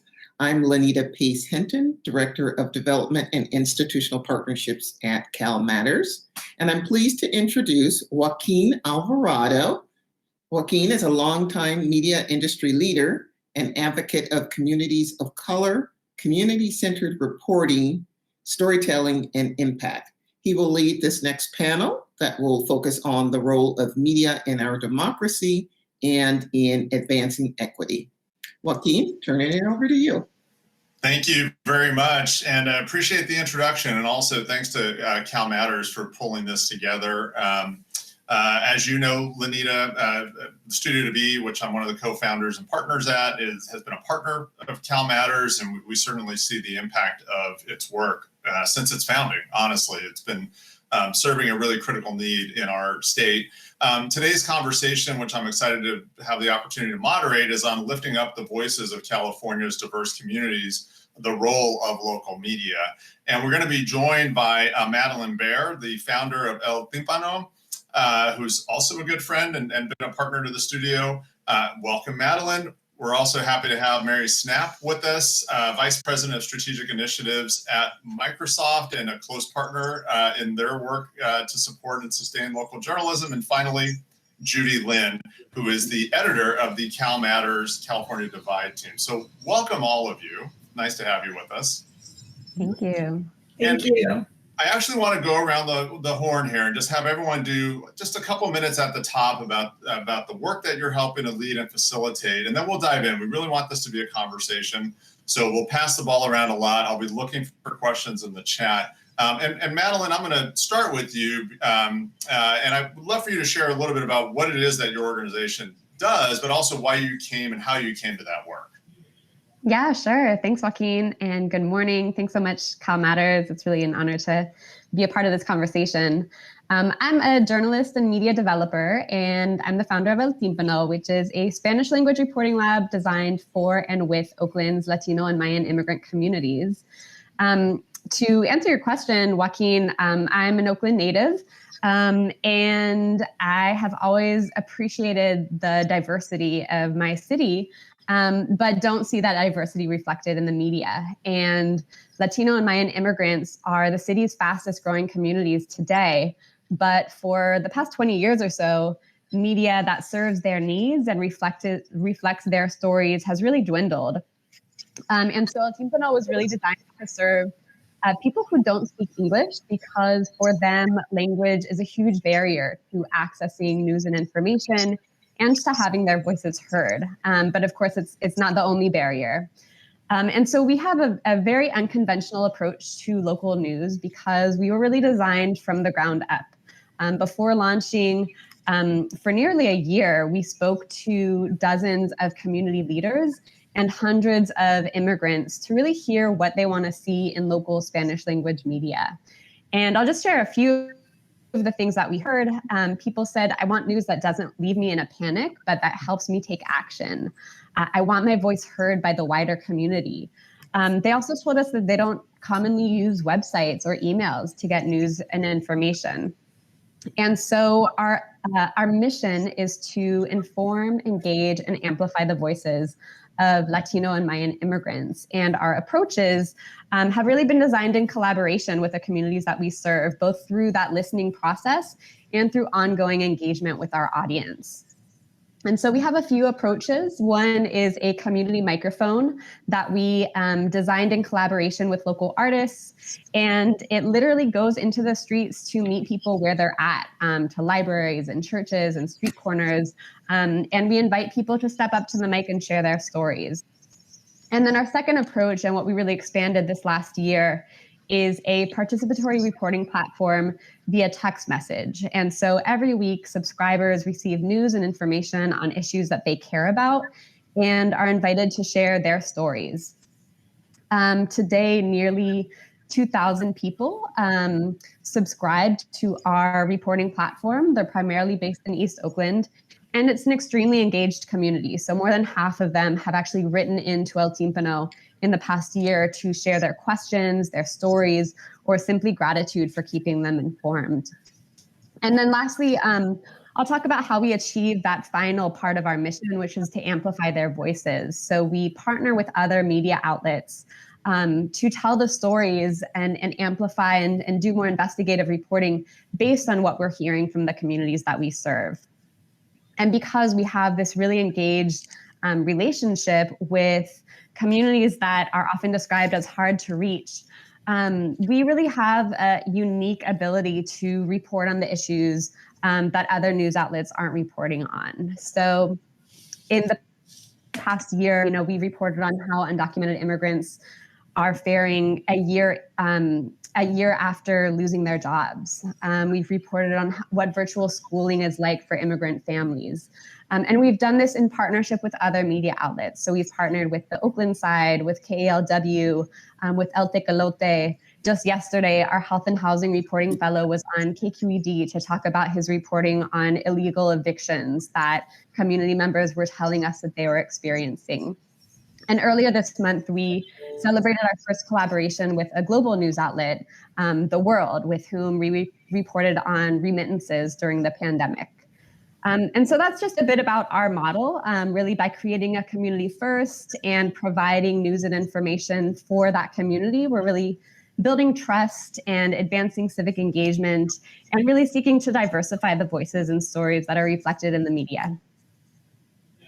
And we're going to come back to many of those themes. Mary, I'm going to go to you next, but let me call out three things that I'm going to just call from what Madeline shared. Listening, community-based listening, so grassroots innovation in terms of the platform, and then also collaboration with other outlets.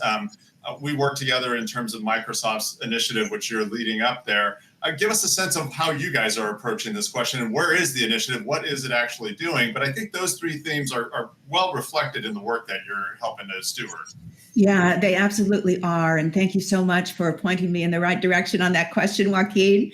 And Madeline, it's so great to hear your stories about how you're making a difference on the ground, because that's exactly what we are trying to do with the Journalism Pilot Initiative as well at Microsoft. So ours is 3 parts, and it has a lot of listening, and it has a lot of collaboration, and it has a lot of telling the stories that that people need to hear and want to hear in order to take action on the ground. So we started this initiative about 1.5 years ago as we realized across the company, across our MSN news sites and within our corporate and social responsibility areas, that there was a significant decline, not news, but over 10 years, a significant decline in the number of news reporters. And we believe very strongly that unless people know what's happening in their communities, in their state, and across the nation, they're going to have a harder time voting, making decisions that are important to them, having the right information, for example, about the pandemic. And so we joined forces with Eric Prock and Joaquin coming in to advise us and started a program which seeks to do 3 things. The first thing is really trying to work with pilot news programs on the ground to see what works to help support them in the hopes that that can be replicated and shared with other people. So now we're in 5 areas, including the Fresno area in California. So I hope we can talk a little bit more about that. Dollars from Microsoft come into the Community Foundation to help support local news outlets, for-profit, nonprofit, across various media. And our goal is that the organizations actually start to collaborate with each other, which we're starting to find. We're finding stories that are important in the community, translated into different languages and translated across media as well. We're finding that some of the cohorts are creating their own logos to do this work together, and we're finding other funders. So that we are super excited about. We're up to 5 pilot programs now across the nation, and we're hoping that we can grow that or others can grow that model. The second thing is broadly this question of trust. That goes 2 ways. That really goes to helping to educate consumers about how they can make sure that the news that they're reading is accurate. And it also goes to trying to provide some technology to help support newsrooms broadly in their efforts to grow capacity, to tell modern stories, and to ensure that they are as safe as they can be. I'll just tell you, as an aside, just yesterday, actually, I was talking to a group of about 150 young leaders in 4-H with a journalist at CBS who has done a lot of work around race and social justice. And the passion of this journalist in telling, his name is Wes Lowry, the passion of this journalist in telling the stories to young people about how they should consume news, who they should trust, how they should check.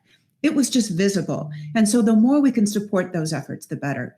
And then the final area is security, ensuring that journalists' data and devices are as secure as they can be. We're doing that with programs like Account Guard, which helps to prevent journalists from getting hacked and helps to mitigate it if they are. This is a third-party organization, and also a nascent program in California and in Washington, which provides pro bono support for journalists and some of the basic things: pre-publication review, requests for information, and responses to subpoenas. We're doing this in collaboration with the law firm Davis Wright Tremaine, and it's another program where we're hoping that we can learn along the way, talk about our learnings, and expand the program. So we're super excited for this conversation and super excited to hear what's happening on the ground in California. Thank you so much for the opportunity to learn from you. Great. Thank you, Mary. And as I turn over to you, Judy, one, we're going to need your life story. Two, what is the sort of editorial mandate that you have with this project? Because one thing I want to come back around to is, I mean, the theme throughout the day, and I think Jonathan had the quote in the last session that knowledge requires action, right? And so journalism has a long tradition of, journalists from the Bay Area drive down to the Central Valley, write a story about how terrible things are, and then they drive out. And so this idea of really engaging communities as part of the process, I think, is an important theme that we'd love to hear from you. What's your approach? Yeah, no, thank you. It's really an unprecedented collaboration that CalMatters has brought together. Even before the pandemic, 40% of Californians were living at or below poverty level. And the gap, as we saw throughout the pandemic, has only gotten worse. And what we've done, I feel like we've done well this past year in our second year of the divide, was to harness the local reporting that we've already embedded in 6 newsrooms. It's ours. It's the Fresno Bee, which we're really happy to partner with, and the Riverside Press Enterprise, Salinas Californian, La Opinion, and the Mercury News. And so we have that geographic range where we have reporters just that we work with and the editors that they work with, to look at this issue of inequality and the loss of social mobility. The wealth gap has only worsened during the pandemic. And so we felt just really well positioned to cover the pandemic's response. And what I felt like the team did really well this past year was we spotted gaps where people were not being cared for. We did a series about guest farm workers, and our reporters with their investigative chops dug up data that really revealed how these guest workers were not given the same protections as your grocery or warehouse workers, and their outbreaks were going unreported. As a result, it inspired state legislation. Cal-OSHA put harder regulations down on mandates on employers to report these kinds of outbreaks. So there was true impact. And in fact, one of the awards that the team received, the judges essentially wrote that we saved lives. And so I cannot think of a better, honor in terms of public service journalism that we could be executing. And I want to roll back a little bit about how the team is constructed. This is unusual. I don't think this would have happened 5-10 years ago, with the loss of journalists in the cratering of the media landscape. I felt like what our leaders did at CalMatters that was unprecedented was to bring together the leaders of McClatchy and Gannett and these big media institutions, and say, you know what, let's work together. And that's what's so unprecedented. As we head into year 3, I'm really excited to look at what else we can do in terms of monitoring an equitable recovery. You hear a lot that the state just passed a budget, it's got a surplus. People are getting stimulus checks just from the state. But to actually measure how that improves their lives and whether or not they get jobs that pay a livable wage, all of that going forward is still very much to be worked out. And that's what I'm very interested in tracking. Let me do double click though, because I think this is really important for the conversation, right? You mentioned all of those for-profit news organizations, and the struggle is pretty existential right now, right, for the marketplace in local news. And most communities don't have local ownership. Many hedge funds own newspaper chains. They still, of course, produce great journalism in many cases, but it's tenuous. What is your journalist? Can you give us a little bit of your background? Did you come out of newspapers or television? How did you get to the space? Because for those listening, I think it's important. We're talking about how corporate social, not just responsibility, but engagement can help, right? It's not a solution, but what's the role that it has to play? So just love a little bit of your bio, and then tell us who's on the team. Yes, absolutely. So my background is mostly with the wire service with the Associated Press. I spent over a decade with the Associated Press in various bureaus, and also ended up in Sacramento through the Sacramento Bee. And so my background has always been in government politics reporting, and accountability has always been a strong tenet of what my work. And I tend to joke that the Great Recession actually gave me job security because I was always covering California on the brink.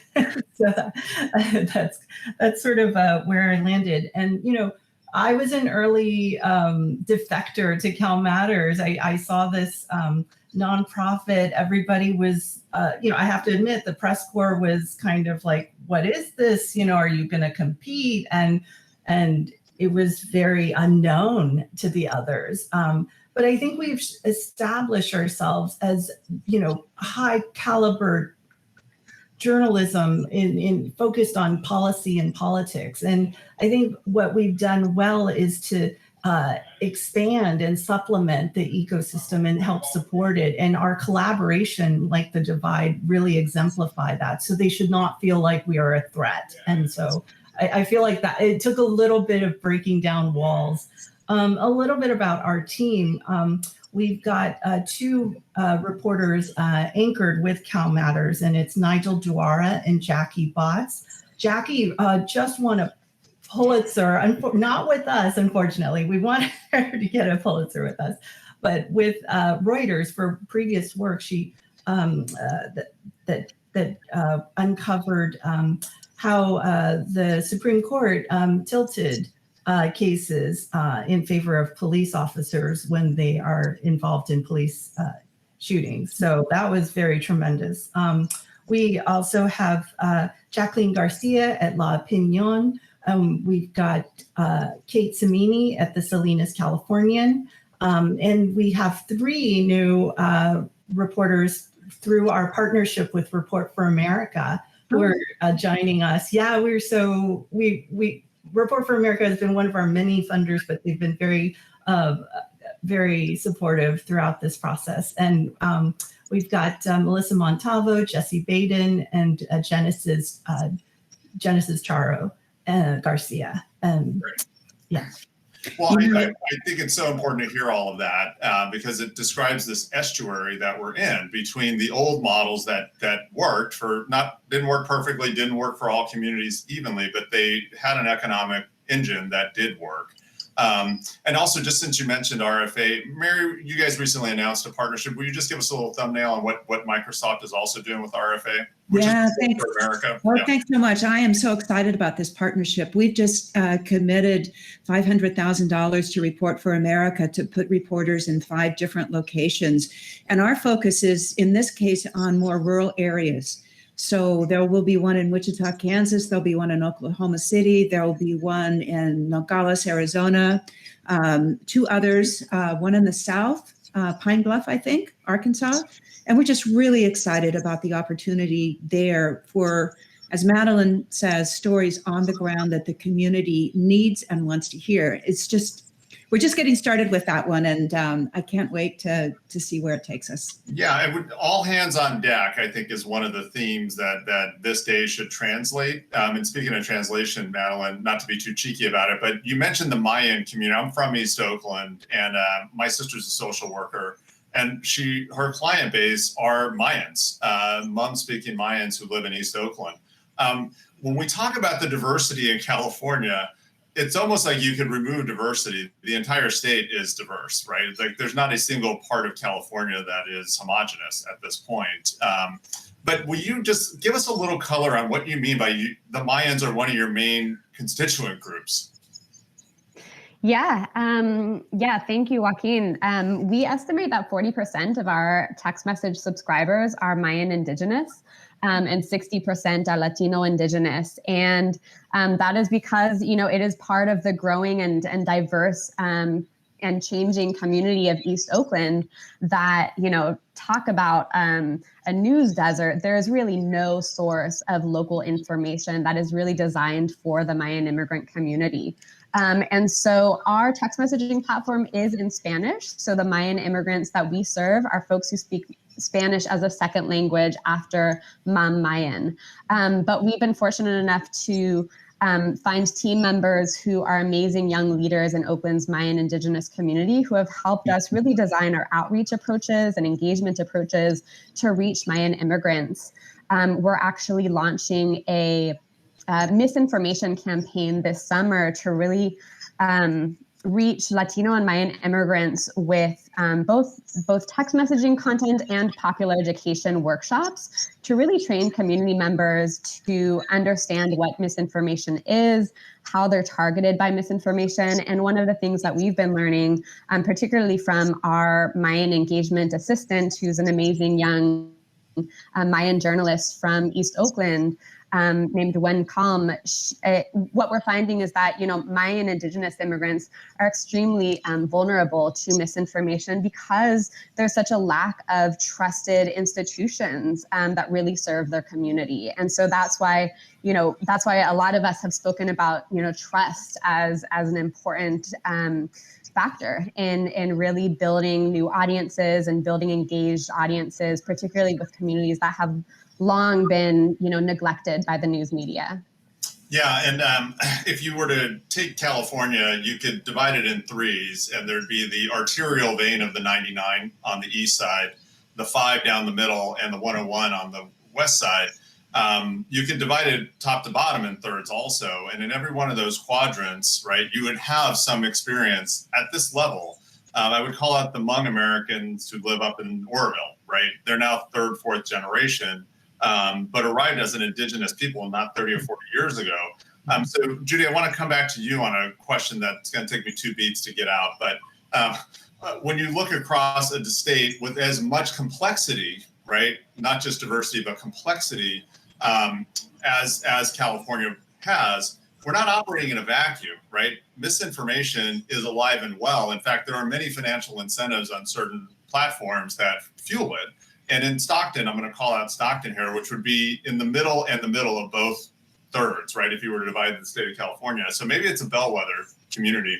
The mayor's race, where a local, I would call it a misinformation site because that's what they admitted to, had an axe to grind against the incumbent who lost, Michael Tubbs. And so while you have a diminishing of local reporting resources, you have an increase of folks who are profiting from misinformation in a very, very sensitive race. Now, again, I'm not saying that's why somebody loses, but it's not. It is a factor that you have to contend with. What do you guys do about that? You're the editor. You're producing original fact-based journalism. How do you think about all of this proliferation of misinformation that you're competing against? Yeah. And this is why, the divide is more important than ever because, we're trying to offer, clear factual, nonpartisan, unbiased information. We see the advantage of partnering with established news organizations that already have credibility in their newsroom, in their communities, that are trusted, and so that goes already is a big step. And then we harness the reporters' stories, and we try to amplify it through the CalMatters site. And we will repackage it. Often we'll do explainers, which are very popular in terms of just search engines, just because people have a lot of basic questions that they don't understand about how government works, and explaining the drought, the wildfire, how they can access the stimulus check, or how undocumented immigrants, or people here with different immigration statuses can access state funds, state support. So those things are ways that we try to communicate aid and what's out there, what's available, and what they should know. So that's some of the ways we do it. I think, going forward, we started doing this past year a lot of surveys, and just because the pandemic wiped out a lot of the in-person engagement we had really hoped to do, and I hope we can get to that. But in lieu of that, we did include a lot of surveys in our stories that tried to get people to talk back to us, and so then we can then profile them. I thought it was very successful in our coverage of the unemployment EDD crisis. A lot of the fraud that was going on, and a lot of people got trapped and their accounts frozen. And strangely, it was when they spoke to us, some of these unemployed people spoke to us, then EDD or Bank of America would unfreeze their accounts. So, it is unfortunate that they have to talk to the media to get a problem fixed. But But that is a true function of local journalism, right? I mean, when someone's on a story, people kind of behave a little better, right? I mean, that's a normal process that people used to expect from their journalism. Yeah, that's where the accountability comes in. It is so important. Mary, go ahead. No, see, you and I, we read each other now, because I was really going to say that I think there is a role, accountability role for technology to help to address some of these issues. And we're not going to be able to solve them. And we need all kinds of support and partnerships to do that. But, having partnerships with organizations like NewsGuard and our internet browser, which enables you, if you turn it on, and I know this, we have to do a lot more around digital literacy too. If you turn it on, it helps to check the facts, the veracity of particular facts and stories and sites. So the more that we can do with these third-party independent sites to help us on our various search platforms and media platforms to identify sources that are credible and sources that are not, the better. And the more that we can use technology to do things like be able to track and identify when a piece of media has been manipulated or a source has been changed along the way, the better all of this will be too. And so we are really looking forward with those partnerships on the technology side with both nonpartisan third parties and with media organizations as well. Well, Mary, I want to stay with you for a second. Let's zoom out, because I think the framing for this whole half day that we're spending together is corporations as California changemakers. And obviously Microsoft is global. But it has a long history of not just corporate social responsibility, but supporting startup activities like the pro bono legal service, and I could think of Kind. Also, the Microsoft partnership with TechSoup over 30 years has transformed the nonprofit sector, and I'm a board member at TechSoup. So it has evolved and it has transformed the nonprofit sector. There's no way around that. About 2 years ago, I believe Brad announced the carbon negative climate change initiative commitments. I'd love for you to share a little bit about that, because it's an example of how comprehensive, but also just what's your perspective on the role of corporations as sort of catalysts and partners at the community level when we need to address these kinds of really deep endemic issues? Yeah, it's a great question, and we could talk all day on this topic. What I will say is that it's important for corporations to be good neighbors, and today being a good neighbor means not just in our Puget Sound community here, which we hope we are, but really around the globe. And it is now, it's a matter of table stakes. It is not a nice to do, it's a must do for corporations to be engaged in this way. And it is something that our shareholders are demanding, and quite frankly, our employees are demanding too. And that is really important. I also, Joaquin, you and I have had these conversations before, but there's a tone at the top with all of this work. And in our case, the tone at the top with Satya Nadella, who really, comes from a very diverse background growing up in India, with a very different worldview than perhaps, someone else might be in a different background. Brad Smith, growing up in a small town in Wisconsin, believing that, one day he wanted to be a diplomat, and I would argue that he kind of is actually. And Amy Hood with a very strong point of view as well. We care about these topics, whether it's race and social justice, whether it's sustainability, whether it's broadband access around the world and in the United States. These are important issues that, frankly, we are being asked to, and we should come to the table to work on. Yeah, and I wonder in that work, right? I mean, how long does it take to make change, right? I mean, could you tell us just a couple of lines on Kids in Need of Defense? Yeah, well, Kids in Need of Defense is KIND is the acronym. An organization started about 10 years ago. Brad Smith, my boss, the president, was instrumental in that. And he really saw a need with children, unaccompanied minors crossing the border into the United States with no ability and access to a lawyer. And we know that when people have access to a lawyer, their chances of being able to get adequate legal representation rather than none, and staying in the United States and having an ability to provide services goes up dramatically. So Brad founded this organization, pulled in pro bono lawyers from Microsoft, other law firms, and other corporations, and pulled in as well broad support for dollars, created a 501c3, and now this organization is really at the front line, both in terms of being able to advocate on policy, but in providing support as well. And to answer your secondary question, change, I hope, is fast, but is often incremental. And we recognize that. And we know that we have to act with a sense of urgency, but with perseverance. And very often we come into this work thinking that it's a 5-year or a 10-year commitment. So as you mentioned, TechSoup, that's probably been a 25-year commitment to provide software and services with TechSoup. We know this work requires partnership, and it requires lots and lots of change management. And the way corporations approach things is not necessarily the way a local community leader needs to have things done. So you need to listen and learn before you can actually act. But as you said earlier, the prerogative is acting.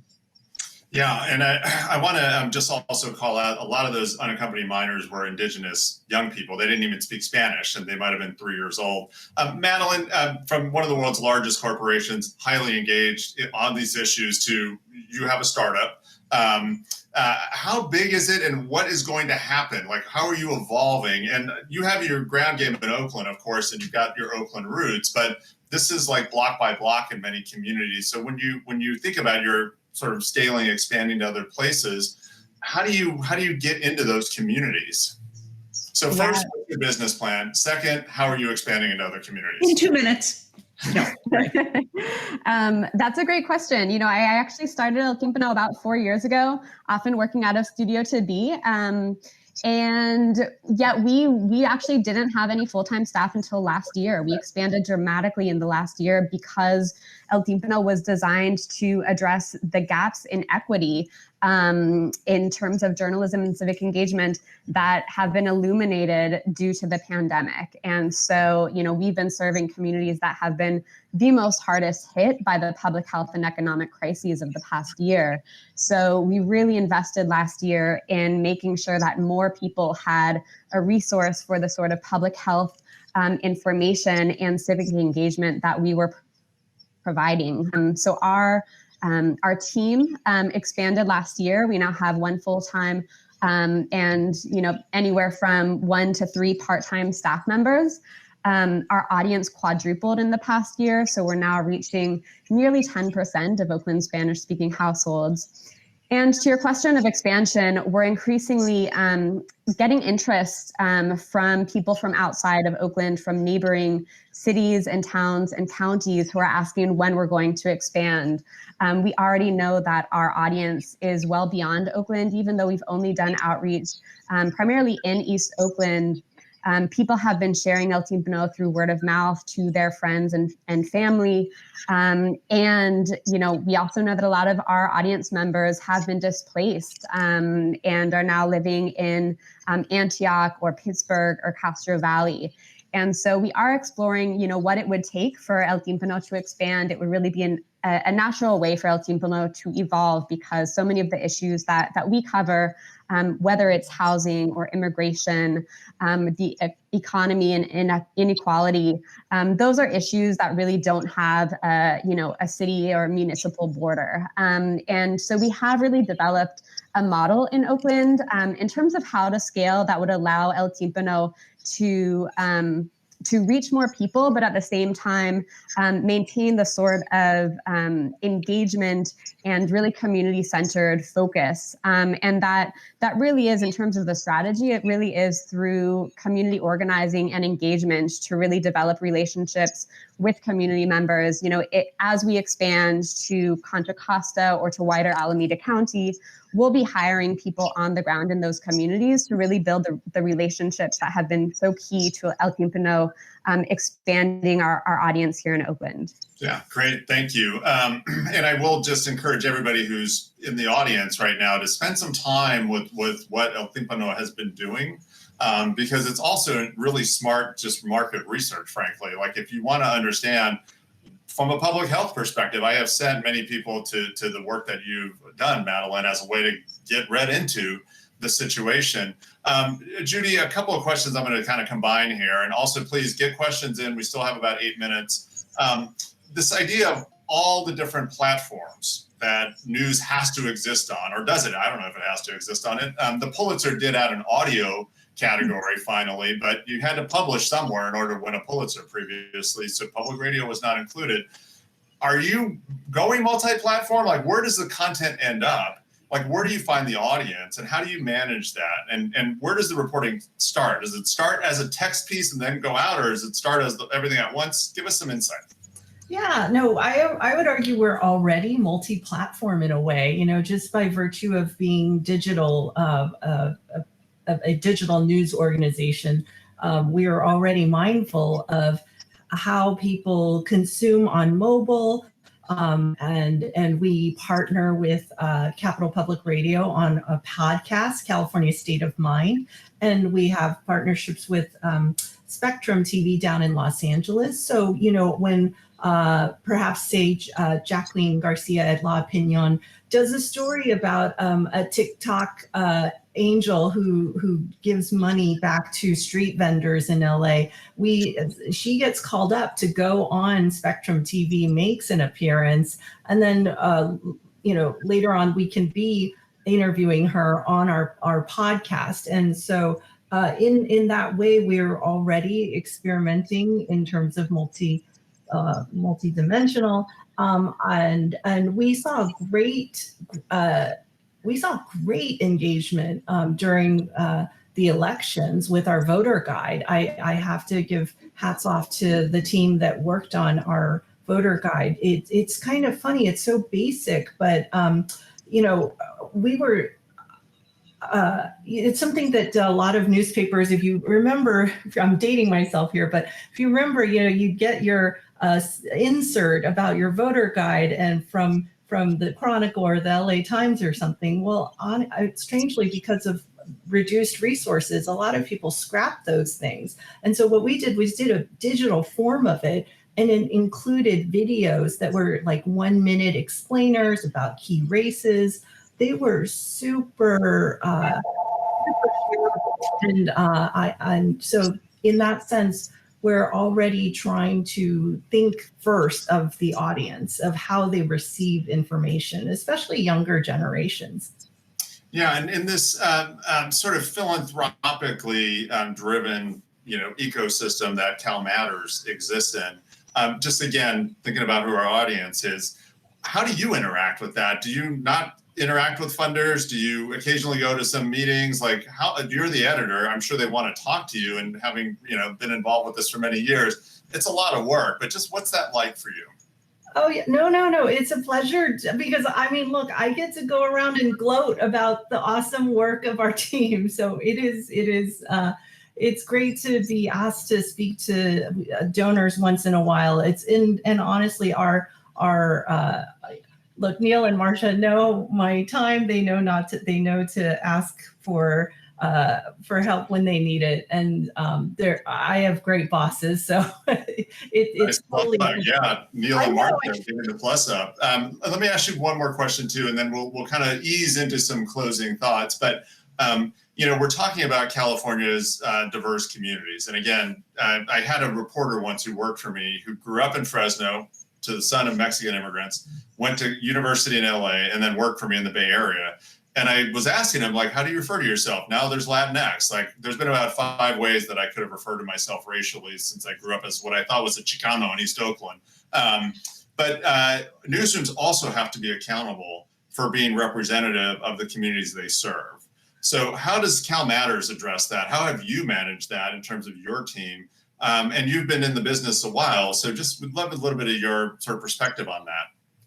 Yeah, no, well, I have 2 thoughts. I have 2 ways I could answer this. So, from an organizational standpoint, we've been very mindful about bias training and working with the Maynard Institute, and really like going at all levels, educating everybody on staff. On a really personal level, look, I feel really privileged. I am an immigrant of part of the Taiwanese diaspora that went to the San Gabriel Valley in the 80s. And so, I feel like this is part of my story as well. This is something I'll share. It's not something I talk about, but when I was enrolling in kindergarten, my mom sent me to school. We were newly emigrated to Monterey Park, and she's looked through books, name books, and was so diligent about picking a name for me that was Americanized, and she wanted me to be named Julia. And so she sent me off to kindergarten. Well, apparently I came back as Judy because the teacher decided it would be easier for me to learn the name Judy. I always that it's funny, but it's also really sad because my mom, thought so hard about what name she should be giving me to make me fit in and assimilate.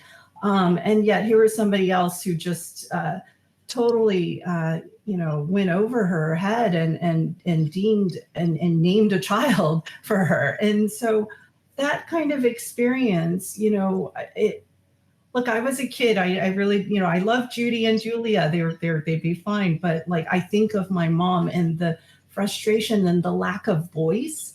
And so that's very much with a part of who I am and what I bring to leading this team. And so just to have the opportunity to share these stories that often get overlooked is a privilege.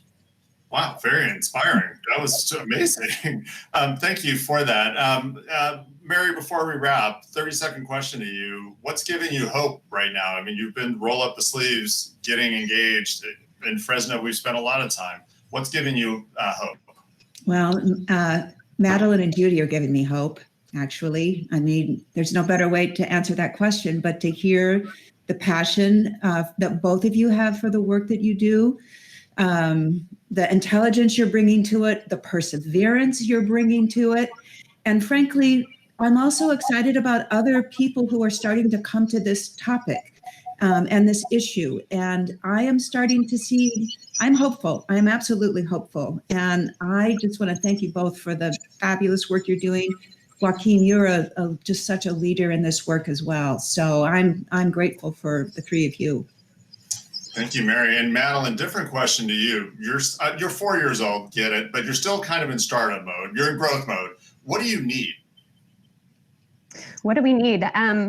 Yeah, we need core support. One of the things that I didn't mention in terms of our trajectory and expansion is really growing our newsroom. The reporting that we did last year, we heard from the governor's office that our reporting on Mayan Indigenous immigrants and how they have been faring through the pandemic helped his office understand, what sort of policies could support marginalized communities. And so, it's a shame that it took a pandemic for El Timpano to really get the resources for our newsroom and staff to grow. We've seen, this is part of, the answer to the question of what gives us hope. We've seen so many community members, tell us how much they appreciate the service of news and information.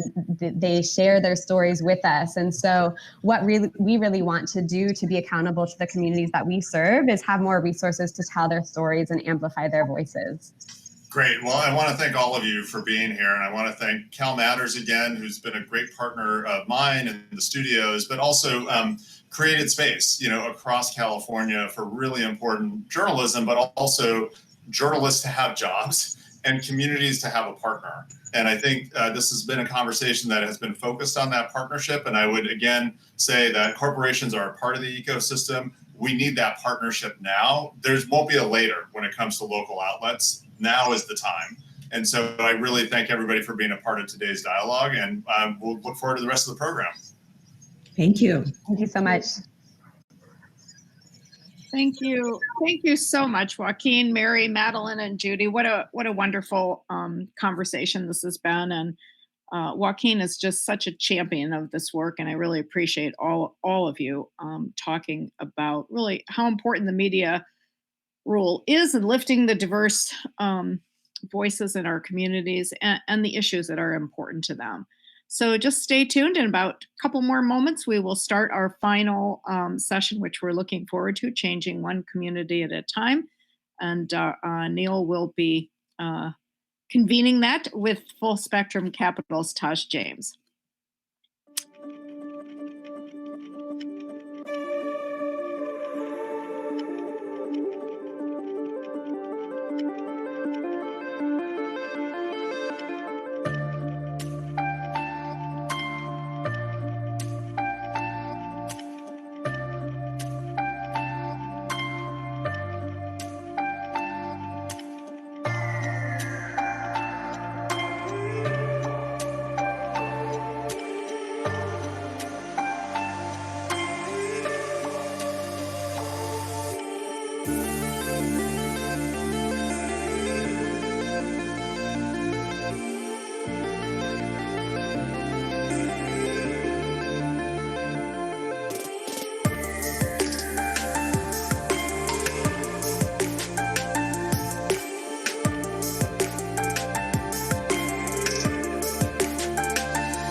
Greetings. Welcome back, everybody.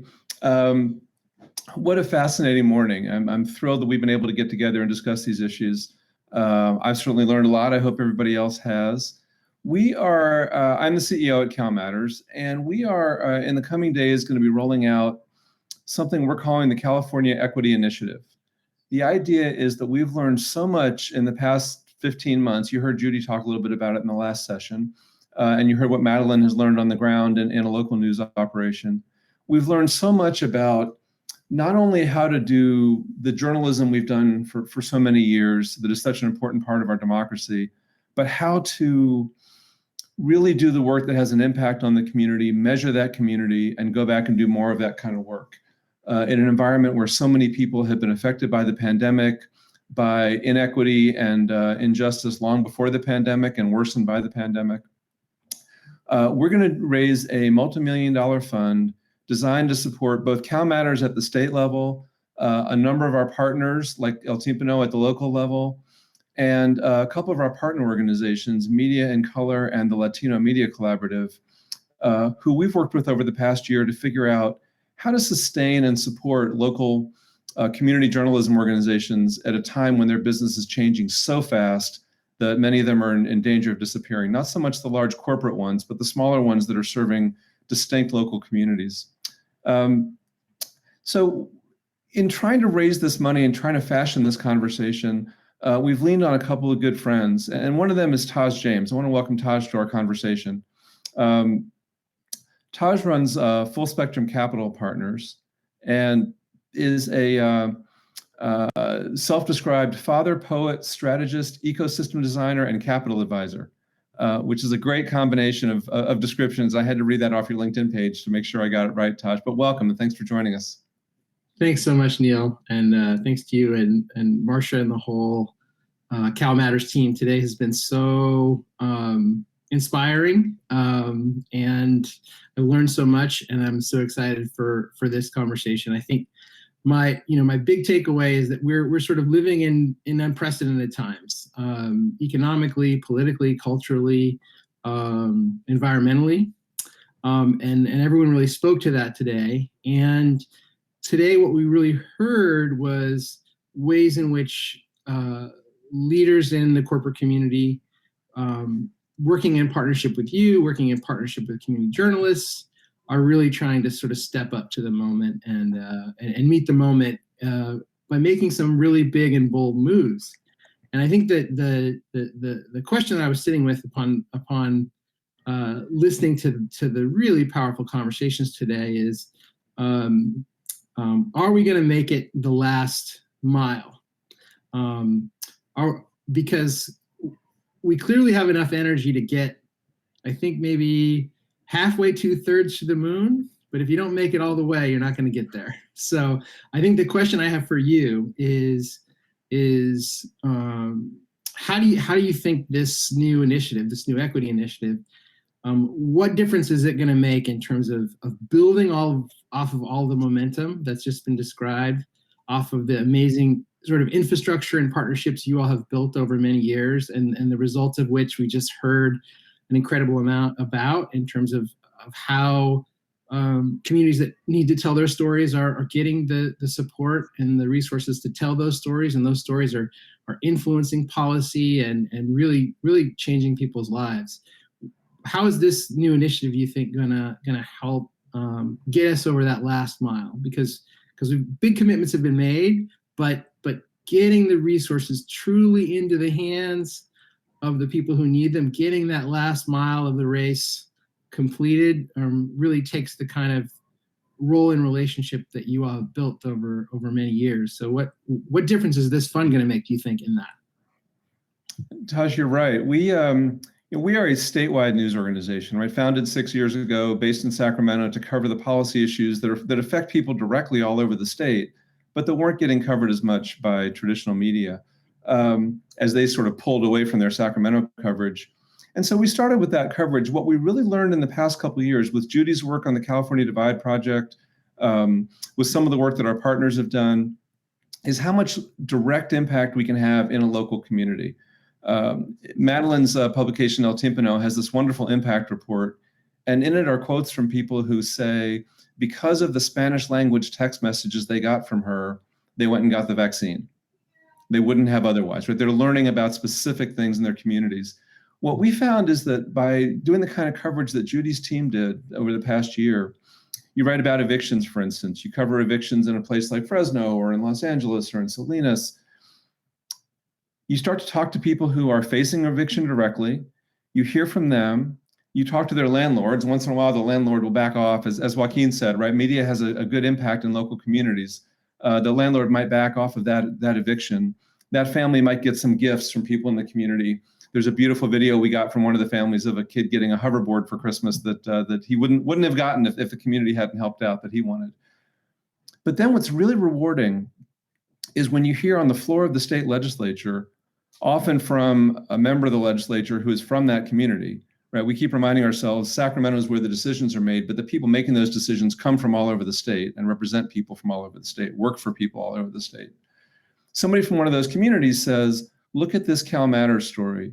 Look at the tale of what's happening to this family that we don't think should be happening. And we as government have a chance to do something about that. And that story becomes the inspiration for a law, an amendment to a law, a new regulation from an agency. The work that Judy mentioned on guest workers, migrant workers, getting the virus, being kept in terrible housing conditions. It was database research at the state level. It was also at the local level, knocking on doors at motels in places like in Santa Barbara County, interviewing people at the doors of their rooms, some Spanish speaking, some speaking other languages, to really find out what was going on. And the one thing we've learned is that nobody can do this alone. We can't do it alone at the state level. No local publisher can do it alone. And so we've got this initiative to build up our resources at the state level to do more coverage on these various beats, not just in Sacramento, but across the state, and to partner more closely with so many of these local news organizations, many of which have been hurting because of the pandemic and because of the change in the business model for journalists. And so we need to do three things all at once. We need to beef up our state policy coverage to a level where we're covering everything that's important to people in California that affects their lives directly from Sacramento. We need to support these local media organizations and help them stay afloat. Philanthropy is part of the answer, but part of the answer is using that philanthropy to help them become sustainable, to lead them to new business models, digital ways to communicate with their readers, that sort of thing. And then the regional initiatives. There's some fascinating things going on at the regional level to bring publishers together. There's a media roundtable in Los Angeles where 20 plus smaller regional media organizations, many in languages other than English, got together to talk about local issues and cover local stories. And they are now doing stories together about the virus and the vaccine and the health issues in multiple languages that none of them could do individually, sharing those as a group, using our infrastructure to distribute them to publishers all over the state, and coming together in a way that's actually going to make a big difference. And the main lesson here is that we need the power of all these media organizations to make this difference. What's fascinating to me about having this conversation with you is I feel a little bit like a startup entrepreneur going to a venture capitalist and saying, please give me money for my business. And the venture capitalist saying, really? Can you actually do this? Prove it to me, right? Which is an important conversation to have. And it makes me wonder about your thoughts on how much of a role local media and state media, community media can really play in dealing with these issues of injustice and inequity that you've been working on for so long. Yeah, what's really exciting to me is that you're sort of in a moment that reflects a little bit of my own journey, because I spent most of my professional career working kind of in public-private partnerships where we're bringing together communities, philanthropy, nonprofit organizations, and government to really try to solve problems. And the business community, the corporate sector, was sometimes a partner in the work that we were doing, but often not a significant enough partner. And what we heard about today is some of the ways in which the business community is really stepping up in new ways to partner with communities to really build out this essential leg of our communities and our democracy. And we know pretty well what it takes to change the story, to get fact-based information out there, for that information to really support civic engagement, to support wise and effective public policy. The place where in the work that I was doing, we were really stumbling is that we didn't really have a robust enough sort of economic strategy to sort of complement that work. So we would sort of go philanthropy and ask for some resources, and then the next year we'd go back and ask for resources to do the same thing again. And we weren't really helping communities figure out how to build sort of strong local economies. And I think what's powerful about this initiative is that you all have recognized that the storytelling is essential, good policy is essential, but local news is an essential part of our local economy. It's an essential part of our economic infrastructure. And as folks talked about earlier today, we're in a conversation about infrastructure, about care as a part of, as essential to infrastructure, about how we build economies of care in the context of wildfires and climate change. And so in a really complex environment, we've got to figure out, as Joaquin said, this is an essential pillar, cornerstone of our democracy, but it's also an essential part of our local economies. And we've got to figure out new economic strategies and models that make this work viable and sustainable, which is why just what we heard about in terms of the work that Joaquin and Ken and the Studio to Be team have been doing to support local journalists to sort of build out the business models and the foundations, and that's one of the core pillars of this fund, to me, is what makes it different from other philanthropic initiatives where we've been a part of, where you're putting capital in the pot, but you're not really putting resources into an economic strategy that makes the economic model more sustainable. And as Joaquin said, it's in crisis. And I think that if sufficient resources can be brought together through this partnership, California can sort of once again lead the way in terms of showing a new model to make local community-based media viable economically for the long haul, so that philanthropy always plays a role, but it's not a situation where we're sort of trying to keep an economic system on life support that's barely hanging on, but we kind of figure out some approaches that make this pillar of our local economies, community news, community media, a more economically viable and sustainable part of building strong local economies. So that's to me the thing about this that makes it really special and unique, and it also kind of resonates with some work we're doing in some other initiatives that are taking a similar approach. One that's kind of focused on issues of public safety and thinking about as we sort of have communities take a bigger role in doing the things that we used to ask, police departments to do, we used to ask public safety institutions to do. It's a moment in which communities are saying we can do that, and we can do that in a way that public safety institutions can't. And so resources are starting to shift. And there's some similar efforts going along those lines. And then also in healthcare, where we've got a really significant Black maternal health care crisis. And there's another similar initiative that we're working on that's about kind of building out the community economy of perinatal health and healthcare that has some very similar components to what you're doing here. So those are the things to me that make this sort of really unique and special. And I think that it's an opportunity also to kind of build on some of the pillars in the innovations in corporate social responsibility. Because today we heard a lot about progress on governance, board diversity, shareholder engagement, about catalytic philanthropy. We've heard a bunch about that today, and then also efforts to address some of the racial income equality by looking at recruitment and hiring and kind of infusing these values into the DNA of how companies operate. And I think the next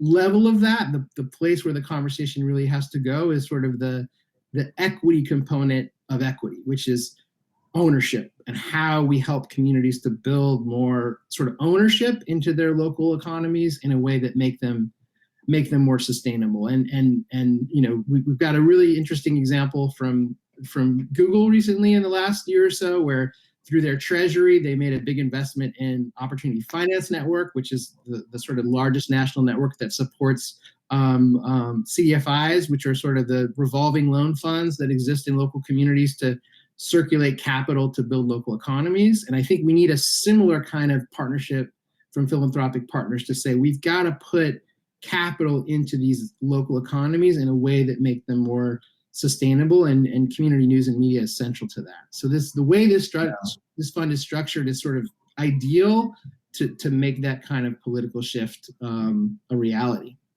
I appreciate you saying that. One of the things we've learned in working with these local media organizations in the past year and a half is how central they really are to the local economy, right? In the older days, when newspaper publishing was profitable, these were businesses that were not only taking in a lot of money, but spending a lot of money locally. They were philanthropy organizations in their own communities. They were leaders in their own communities.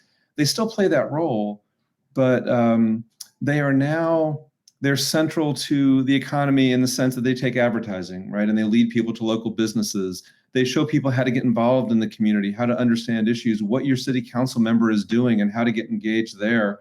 But they're also the centers of commerce. They're the centers of deals that are done in the community and business growth in the community. And they're often the economic engine of a main street.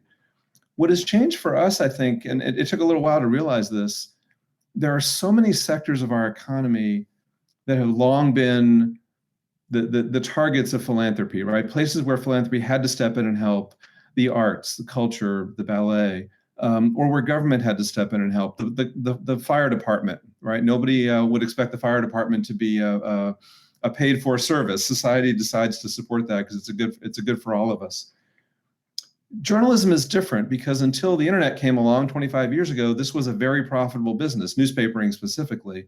And when technology came along with new advertising models, a business that hadn't changed its business model in about 400 years was suddenly out on the street, revenue-wise.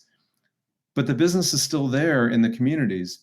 A lot of these community publishers are finding new ways to survive. There are hundreds of new community publishers that have launched in the past few years. So some of the old newspaper companies are in trouble, but journalism is still here and needs support and is doing a really good job of local engagement.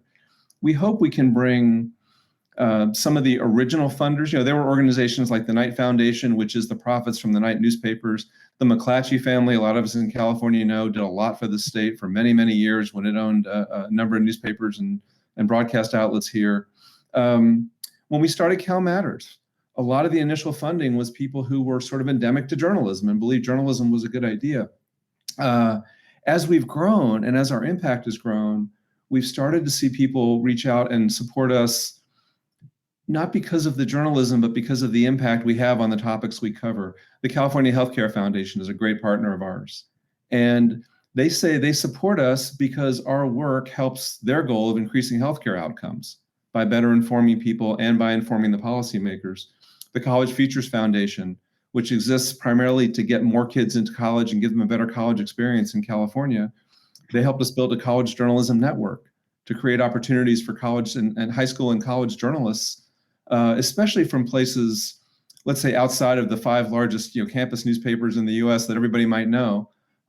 Student journalists who are doing good work, care about their communities, want to serve their communities through journalism, and need some exposure and some opportunities and some training to be able to enter that business. So I think that's helped us understand a lot more about the role of media in California in outcomes in education and in healthcare and in housing and some of the other issues that we're covering. And it, I think, brings new light to why we're asking, especially our corporate partners, to step up and help sustain this ecosystem at all 3 levels, state, regional, and local, at a time when, with the pandemic, it's even more necessary than before.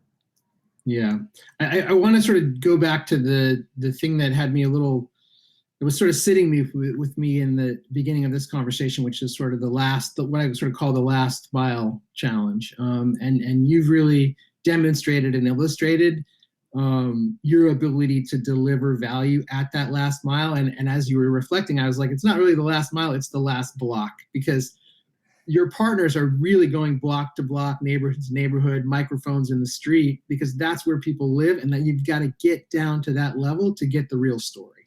And so everyone who comes into this partnership with you, that's where you're delivering the value at that last mile.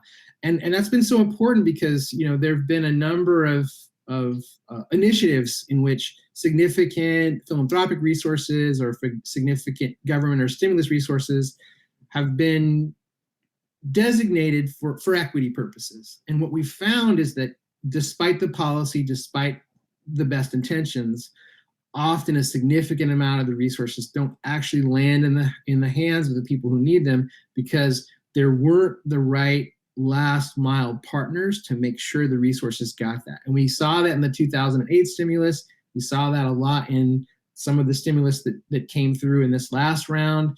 And really, I think what's so important about what you're doing is that you sort of have a really important and powerful solution to that, because without the right partnerships, all the best intentions and a lot of significant resources don't necessarily get to where they need to go. So one of the things that we're doing within Full Spectrum Capital Partners is we're a part of an effort called the Good Life Pledge. And the idea there is that when we come into communities to provide support, there's different ways we can deliver capital. We can come in and say, you know, here's a grant.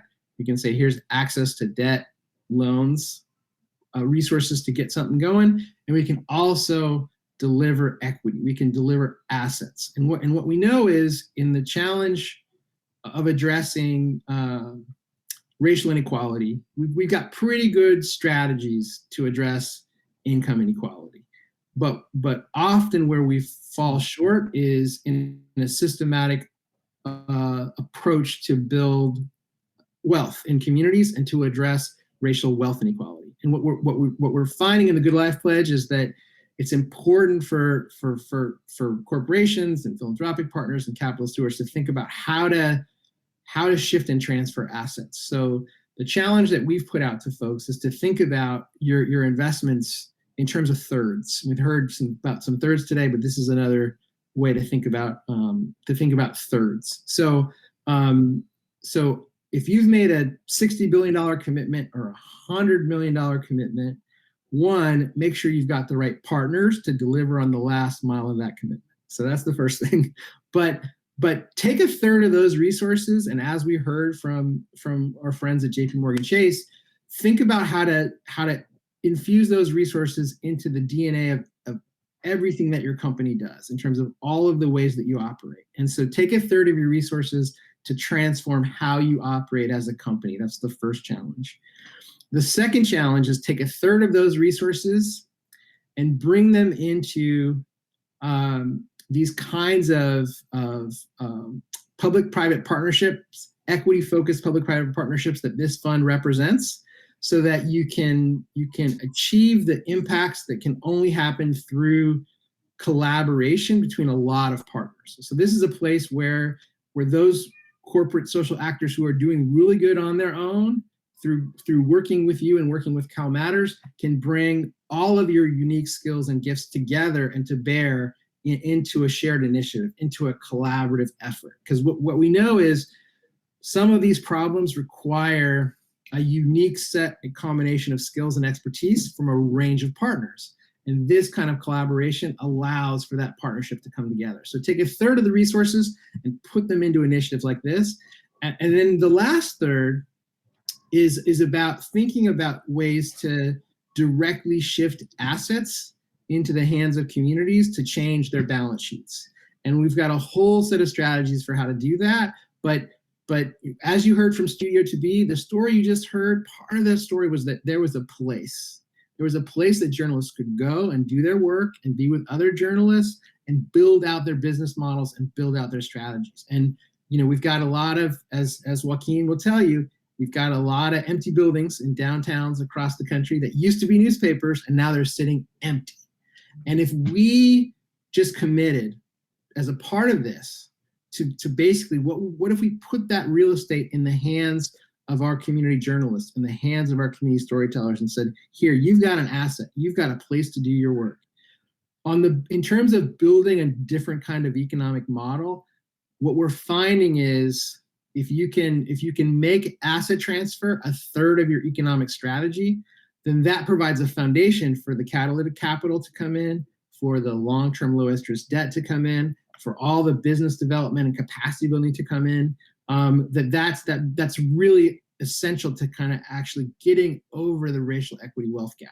So that's sort of the challenge that we're offering to the corporate social responsibility community. The big commitments are essential, but the resources have to be allocated in such a way, a third of it internal, a third of it through partnerships, and a third in direct asset transfers and investment into communities. And that combination is the thing that we think is going to produce outcomes on the metrics that we're making a commitment to. And without the right combination in terms of how we deploy the capital, we may spend a lot of money, but look back and realize we got halfway to the moon, but didn't make it all the way. And how tragic would that be after all the effort and all the hard work and all of the folks who came together? Because I think we can do this if we think about our capital allocation, our capital strategies in some different ways. So that's what I'm hoping for. It's a brilliant way to think about it, and it's so important right now when the events of our time have catalyzed a lot of activity. Right, there's a lot going on. There's a lot of movement right now. A lot of people who want to help.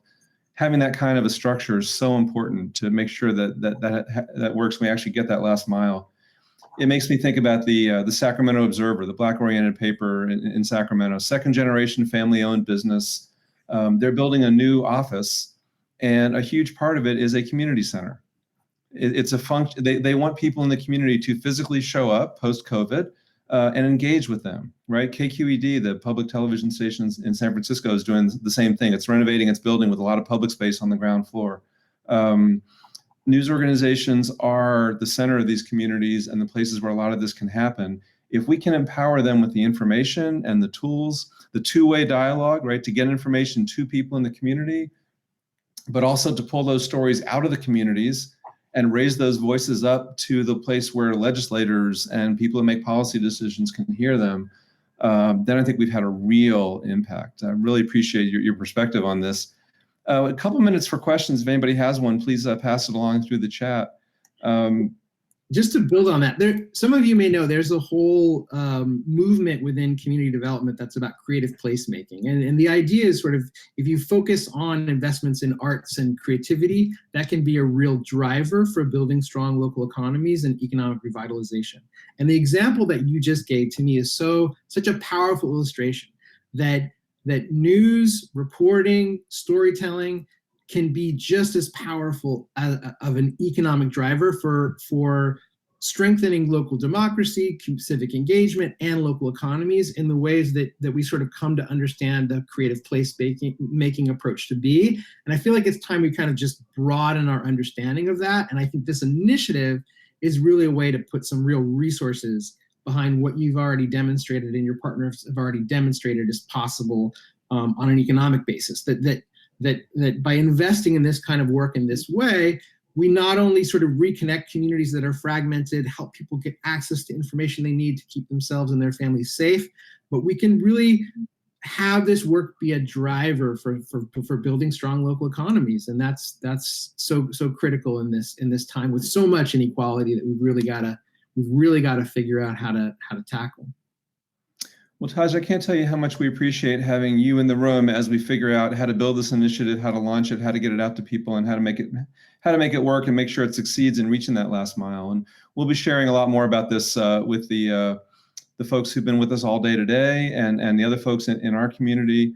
But Taj, let me just take a minute and thank you for not only for being here today, but for all the work you do in our communities and on behalf of our communities, and for your ongoing, and I certainly hope continued ongoing support as we put all this together. Thanks so much for being here. Great to have you with us. Thank you so much.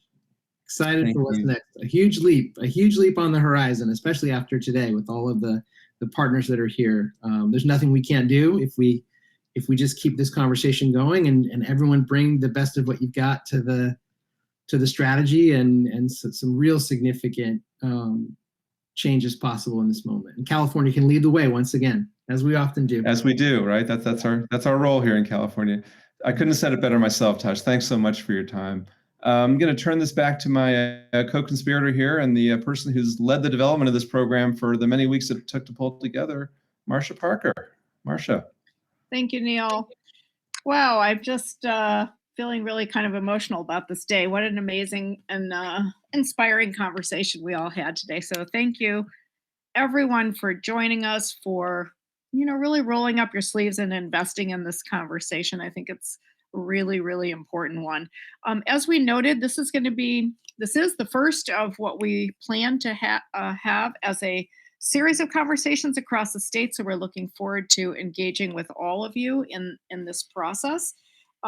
Lenita and I will be reaching out to you over the next few weeks, and we will want to continue the conversation we began today and talk a little bit about how can we advance these new models that can make equity more achievable in our state, and how we can partner with you on the California Equity Initiative. Thank you so much for your time. We'll also be sending out a recording so that you'll have that, and we urge you to share it with your colleagues and friends and network, because this is an important conversation we want to go statewide. Thank you all. Have a great rest of your week.